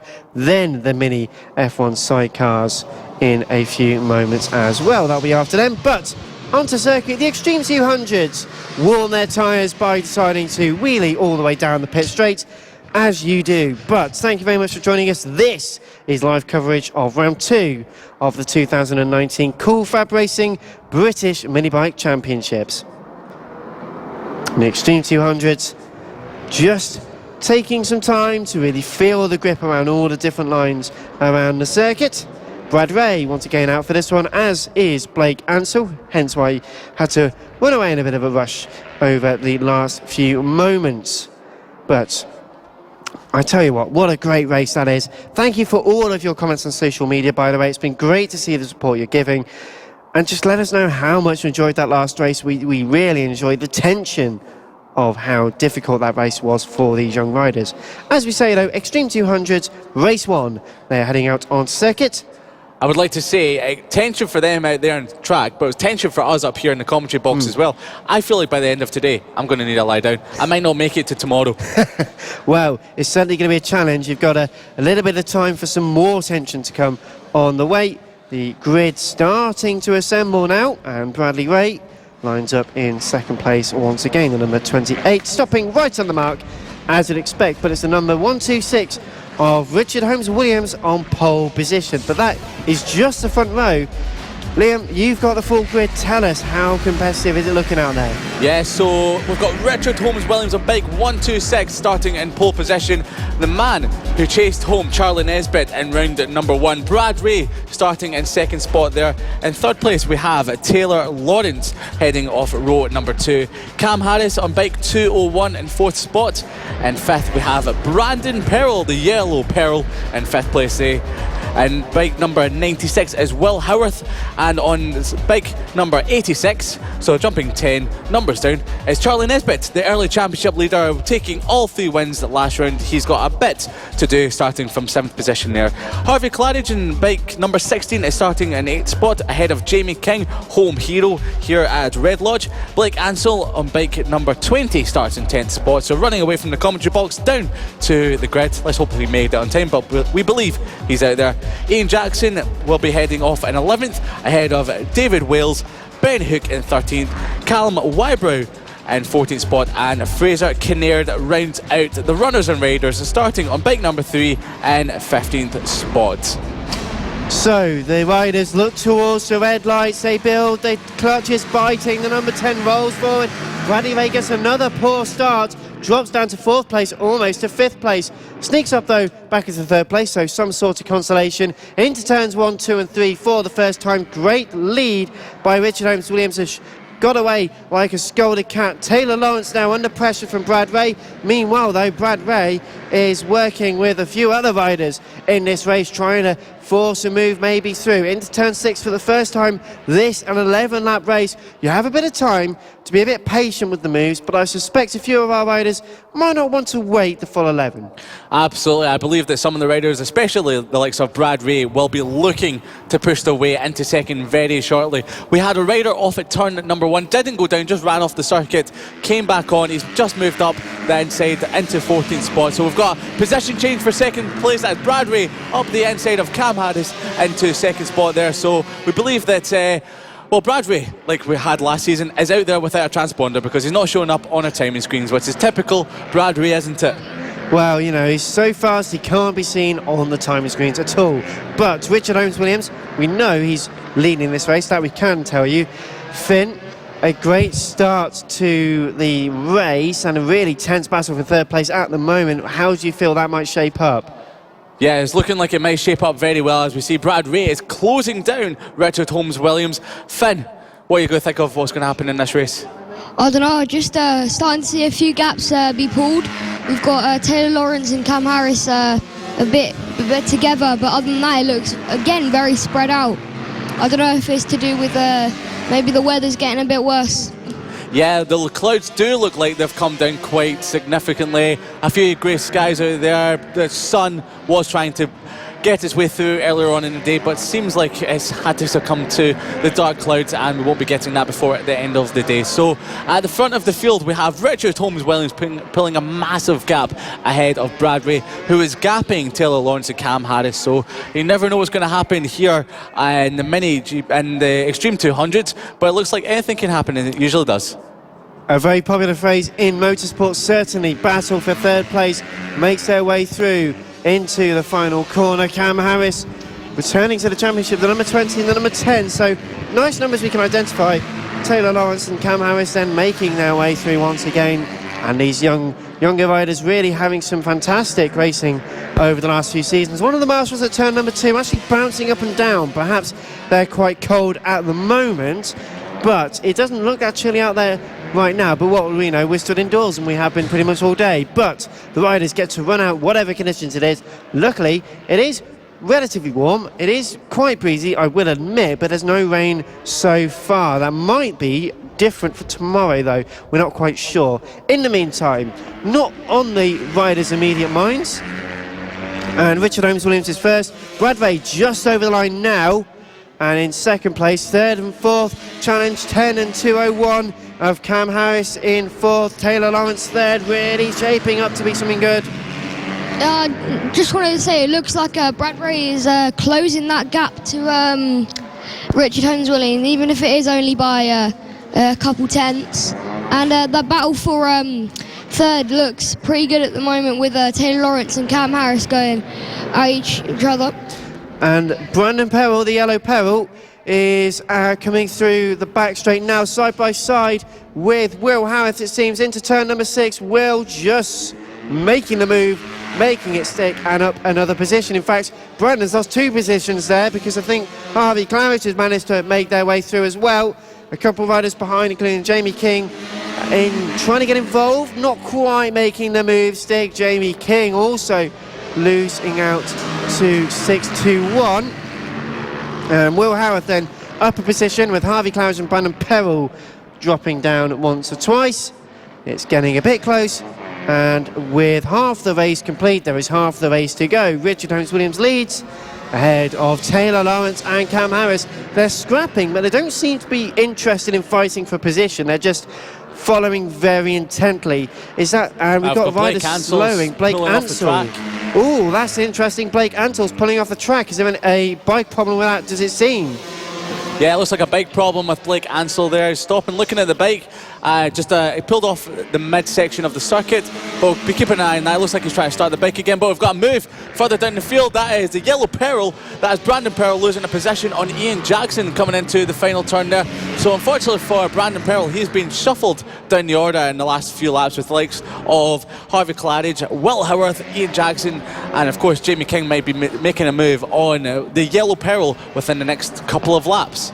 So Pit by Sonic fighting yellow Peril. Sounds like a quite good level there, but they're fighting tooth and nail into turn number 6 and the back straight. Very popular riders in the Cool Fab paddocks. They're going once again hard with the racing. Richard Holmes-Williams, though, minding his own business really, just carrying on as he intends to. It's getting closer though again between 10 and 2:01, Taylor Lawrence and Cam Harris. A very spirited ride so far for the pair of them, but I feel that Cam is just starting to get frustrated behind. When you're close, that you could make a move, but not close enough where you will make a move. Yes, absolutely. We've got Will Howarth just gapping Harvey Claridge at the moment, and he looks like that he'll be trying to put some pressure on the battle for third and fourth with Taylor Lawrence and Cam Harris. Now looking towards the front of the field once again, we have Richard Holmes-Williams pulling out a huge lead ahead of Brad Ray. So he's looking in command of this race as he's about to start lap number 8. So it's going to be Richard Holmes-Williams ahead of Brad Ray. And we've got Taylor Lawrence next up, Cam Harris and Will Howarth following that. So as we look outside the commentary box window, we've got Taylor Lawrence followed by Cam Harris. That is just nip and tail racing for racing ahead of everyone else. So Finn, how's this race looking for you? I got to point out Taylor Lawrence. He just looks to be doing a very good race compared to what he did in Landau last round. Yeah, absolutely. He's holding off Cam Harris very well indeed as they come through the midsection of the track. Cam Harris did have a wee look up the inside, but didn't quite make it through. So Taylor Lawrence looking incredibly good in that position at the moment. So we've still got Blake Ansell at the side of the track trying to get his bike started. It looks like he might be pushing it across the circuit now with a bit of gap there, push it across to the pits. So let's hope that will happen to Landau, where he had some bike issues, doesn't seem to creep in too much this weekend as well. So as we look towards the last few laps, it's still Richard Holmes-Williams leading the way, and we've got Brad Ray pushing up the inside of some bag markers to get there, to make his way through nice and easily. We've got Harvey Claridge in the 6th spot there, we've got Ian Jackson just a few tenths further behind, looking like he's trying to close the gap. As we look further down the field, do we have Jamie King ahead of Brandon Pearl? Yes, we do. So Brandon Pearl has unfortunately lost about 5 positions within the last 7 or 8 laps there. So a fantastic start by Brandon Pearl, but unfortunately, Finn, he's been dropping down quite a lot recently. Yeah, he had a fantastic start to the race, and he was ahead of a lot of people that I didn't expect him to be ahead of, but he's just dropped down the order in the past few laps, and he's a lot further back than he was at the beginning.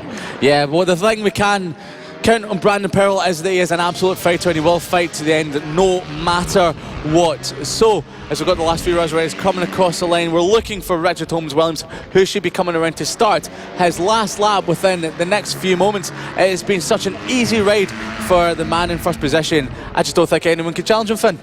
No, he looked a league ahead of everyone in this race. His lap times, his overall just riding the bike, he just looks like he's doing so much better than anyone else in this race. Yeah, inch perfect. He looks like he's on rails at the moment. We're now on the final lap of the race. It is Richard Holmes-Williams in first spot ahead of Brad Ray. Coming across the line, we will have Taylor Lawrence and Cam Harris any moment now. So as they come across the line, still a paper between both of them. Can we see Cam Harris make it up a position ahead of Taylor Lawrence as they move into the final part of the second lap? So down to the bottom end of the circuit, Richard Holmes-Williams still holds it, but we've got Cam Harris all over the back of Taylor Lawrence, looking up the inside, just not finding a way through at the moment as they head on to the back straight. Can Cam Harris get a good run at the final corner? We're not too sure yet, but as we see Richard Holmes-Williams coming across the line, pulls a wheelie. Fantastic race by Richard Holmes-Williams to take the race win. We're waiting for Brad Ray to come across the line in second spot, as he does now, and we're looking back to the battle for third place, which should be Taylor Lawrence coming through ahead of Cam Harris, coming through the final turn right now, just behind the back marker. It's going to be Cam Harris ahead. It's going to be Taylor Lawrence, ahead of Cam Harris, and we were looking for Will Howarth a little bit later on. So that was a great wee battle for third place there, wasn't it, Finn? Yeah, Taylor Lawrence, Cam Harris, they seem to be all over the back wheels of each other during that race, especially in the infield part of the track. Yes, absolutely. Cam Harris did put Taylor Lawrence under a lot of pressure through the infield part of the circuit there, as we've got the rest of the runners and riders coming through. Not anything to change through the last few laps there. So we've got a top 10 at the moment. So we had Richard Holmes-Williams taking the spoils in race number 1 for the Extreme 200s, followed by Brad Ray in second position. We had Taylor Lawrence in third spot there, and fourth, just missing out on a podium position, was Cam Harris. Will Howarth on bike number 96 and fifth place there, followed by Harvey Claridge in sixth place. Ian Jackson on bike number 7 followed that up ahead of Jamie King, Brandon Pearl in 9th, and David Wills in 10th place, rounding out the top 10 for the Extreme 200s. A bit of a stronger race, but some fantastic performances all the way down the top 10. Yeah, it was a good race for almost everyone out there, I think. Yeah, so you're listening to live radio coverage of Cool Fab Racing here at Red Lodge in England, Suffolk.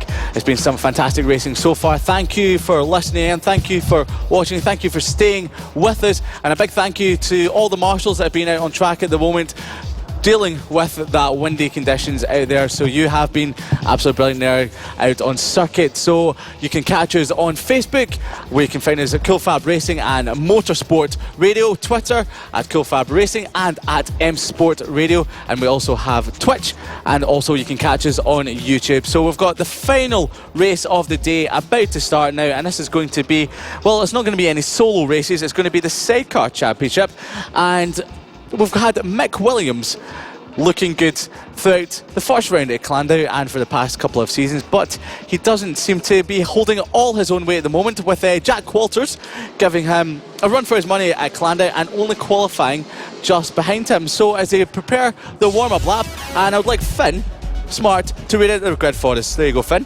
So tell us who's on pole. Pole is number 26, Mick Williams. Starting second is number 2, Jack Walters. In third is number 44, Mick Lee. In fourth is number 230, Mark Parker. Fifth is number 127, John Hosker. Sixth is number 46, Simon Ibbotson.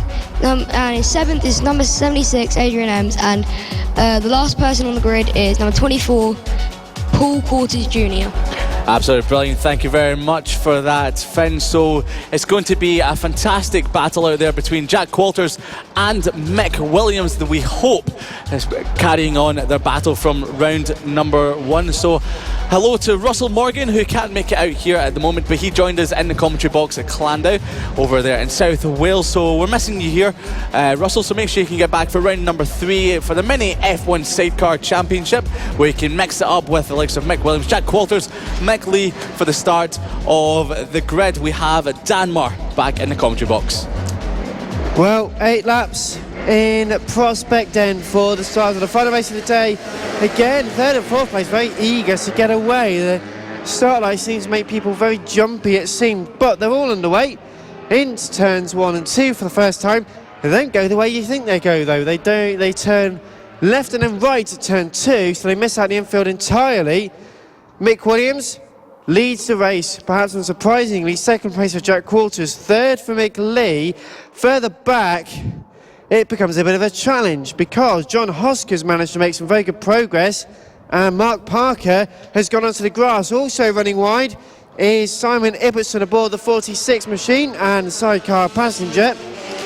But now a move's been made for second place, so Mick Williams is ahead of Mick Lee. Jack Qualters is in third. Fourth for John Hosker ahead of Simon Ibbotson. Paul Quarters is ahead of Adrian Ems and Mark Parker. That's how it stands on the first lap. This is an 8-lap race.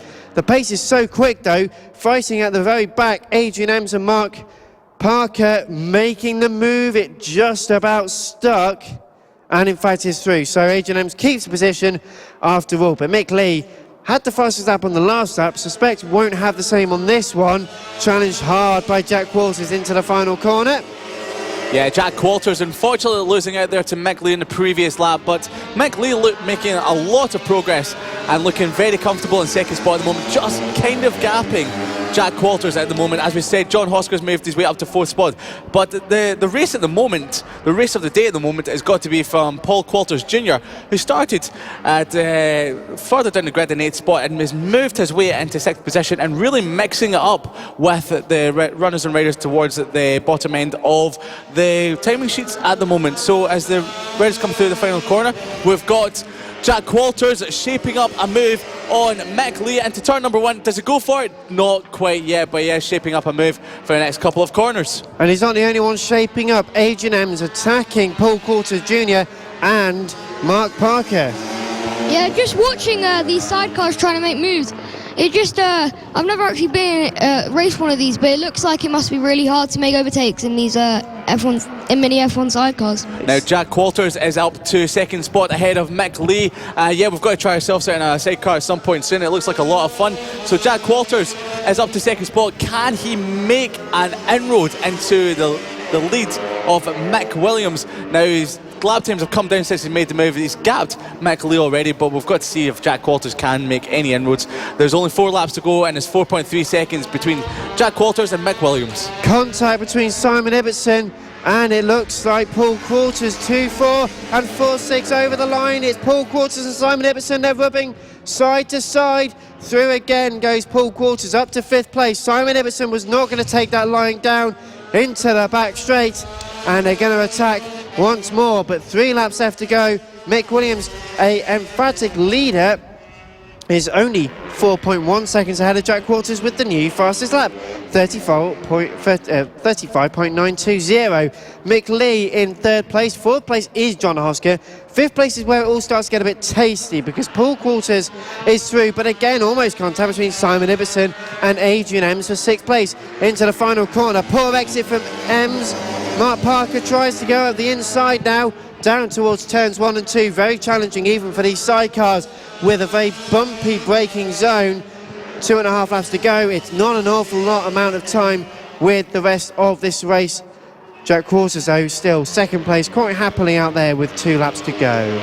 Yeah, the battle for 6th 7th and 8th between Ibbotson, Ems and Parker is looking really close and shaping up very nicely for the last couple of laps. As we've got Adrian Ems holding position in 7th, trying to defend for Mark Parker any which way that he can, and shaping up at the same time a move on Simon Ibbotson. So we can see that John Paul Qualters Jr. has gapped the leaders, gapped that position at the moment, as Mick Williams starts his final lap ahead of Jack Qualters, who brings it to 2.6 seconds, Finn. That was just what I was going to say. Oh, well, two great minds think alike, that's what they say. So Mick Williams leads away ahead of Jack Qualters. Mick Williams looks like he's getting amongst the bag markers at the moment. Mick Lee has dropped back from the leaders, so every single lap he's dropped back a little bit more. But as they come through the final couple of corners, it looks like it's going to be Mick Lee who's going to take the spoils as they come across the line. It's going to be Mick Williams, and any second now, and it's going to be... They've nose to tail coming over the line. They're bumping over the line. It's a run to the flag. Couldn't make it through. 67 thousandths of a second, and Mick Williams just takes the victory from Jack Qualters. Yeah, absolutely. I got them lost all amongst that gaggle of riders that was going on there. So Mick Williams so close to losing that race, but just held it ahead of Jack Qualters, Finn. Yeah, it was just amazing because in the lap leading up to that final lap, I think on just the 3 laps to go, Mick Williams was leading by 4 seconds, and in the end it was only 6 thousandths of a second. Yeah, very close indeed, Finn. So we pretty much had Mick Williams sewn down for the lead before the last couple of laps. So it was close. Jack Qualters very nearly done it, but Mick Williams will extend his lead in the championship, extending that over second place Jack Qualters. Mick Lee, who held second at the start of the race, dropped a further 11 seconds further back at the end, so he finishes in third. Remaining on the podium, John Hosker in fourth spot. Paul Qualters Jr., a great ride from him, from starting 8th on the grid, making his way up to 5th. Mark Parker on the last lap grabbing 6th ahead of Simon Ibbotson, and it's Adrian Ems rounding out the runners and riders in 8th position there, Dan. Well, a very interesting race to finalise our first day of action here, round 2 of the 2019 Cool Fab Racing British Mini Bike Championships. It's been great racing so far. Thank you both for joining me. It is Dan Marr and Leon Hodgins on the commentaries. Finn Smart joining us for some colour commentary today. First of all, Vin, how have you enjoyed your debut commentating? Yeah, I've enjoyed it quite a lot. A lot of races that have been very exciting today. Well, I don't know about you, Liam. I'm actually feeling quite concerned about my job for next time. Oh, absolutely. We've got Blaine Cancel and, of course, Finn Smart. That looks like we're going to be put out of a job very soon. So, yeah, we've got to improve so we don't have these guys taking our jobs away from us for the next round. Well, it's been great to have you here, Finn. I hope to have you back with us very soon indeed. It's been great to have you here with us in the commentary box. But, Liam, what a day of racing. Just tell us some of your highlights. You can't say all day, by the way. We'll be here for the rest of the evening. But, you know, what really has stood out for you so far? The PB 140s, they were an absolutely brilliant class to watch, as they are every single race. The mini GP70s, mini GP50s, once again, a close race. The LC40, junior LC40 elite class, where Johnny Garness and Mason Foster battling out to the end of the race there. Unfortunately, Johnny Garness slipped off at the final turn. Mason Foster took the win, but once again, it's great racing for tomorrow. We're looking forward to maybe a bit of a rivalry starting. We never know. Well, this is the thing, their rivalry's gone up another level after having a collision. That's always interesting in the world of motorsport, isn't it, Finn? When you get a rivalry, you sort of collide and tempers heat up even more. Yeah, it's almost like Marquez and Rossi when they had their collision. Well, they could become the next, great things, part of the official partner series to the BSB, on the road to MotoGP. These two young riders, if you feel out of anyone in the categories, you feel like these two are the ones we're really going to be talking about for years and years to come. Yeah, them, and obviously there's lots of others in the mini GP50s. There's so many riders and names that you know that are coming through the series at the moment that you've got to keep an eye out on. I won't name names at the moment because I could be getting them so wrong if I say someone at the moment, but we've got to keep an eye out for, obviously, the Cool Fab riders, the young riders that are coming through. As it is the road to MotoGP in partnership with the BSB, we could be seeing them heading towards the likes of MotoGP within the next 5 years. And of course, as always, a very big thank you to the marshals and the medics for all of their help today, as well as race control working very hard all day today. And you know what? I feel a little bit sad that today's over, but guess what? We're going to do all of this again tomorrow, so woohoo. Going to be fantastic to have you guys with us. Thank you very much for tuning in. Over the course of the day, we've had some great qualifying action, some great racing action. You can catch up with us on motorsport.radio. Go ahead, Finn. I think you've got Just something one to add. thing that we could point out, we haven't had any bad crashes today. No one has had to... Touch wood. I'm touching wood here now. I wish you didn't say that, Finn. No. That means tomorrow could be a whole different story. Well, fingers crossed that nothing bad happens. Obviously, we don't like to hear when people, even when Finn unfortunately broke his leg, we don't like to hear about these incidents, but if do you want to, I believe we've also got Blake Ansell's going to be coming to join us for a bit of a summation. Yeah, looking forward to hearing what Finn can say. Oh, well, Blake can say as well, obviously. Well, Blake does join us once again. Well, first of all, talk us about your last race. Well, I didn't actually manage to get out for the start of the race, but then I thought I'd sneak out after I got the... my dad worked his bum off to get the engine fixed, but unfortunately it broke down going on the second corner. Now, is it the same issues that were creeping up at Clandau, or is it something different? I think it's something different because my dad just managed to put in a different engine because my last one was slowly playing up in the last race, but unfortunately I didn't make it. I thought that you said when you snuck onto the track that someone was trying to call you off and give you into trouble, so that wasn't the case then? No, luckily not. Well, that's quite good to hear. So what are your plans for tomorrow in both your categories? Do you feel like you can get the bike fixed and compete? Well, hopefully I can use the 2 morning sessions tomorrow to try and figure out what's wrong with the bike and hopefully get it up to date. Yeah, we're looking forward to that as well. And obviously, Finn, we're hopefully going to have you back on track shortly. So roughly, once again, how long do you think it'll be before we get you back on track? Maybe like the 4th round, I think. 4th round, which will be further up north, I believe, to Roura. That could be at round number 4, so we hope to have you back there racing hard again. And Blake, once again, hopefully have you back tomorrow fighting up near the top of the field and giving us lots of racing action. Fingers crossed. But thank you very much to Blake Ansell and Finn Smart providing us with some expert analysis over the course of the day. Thank you to all of the marshals, all of the medics and race control for all of the hard work throughout the day. We simply couldn't go motor racing without you. Thanks for all of your comments, all of your shares and engagement. Please remember we're here back tomorrow at Red Lodge for another days of action, 2 sets of races to come. Thank you very much for joining. This has been Liam Hodgins, my name's Dan Marr, and until tomorrow, I'll see you later. This is FAB-Racing on the road to MotoGP.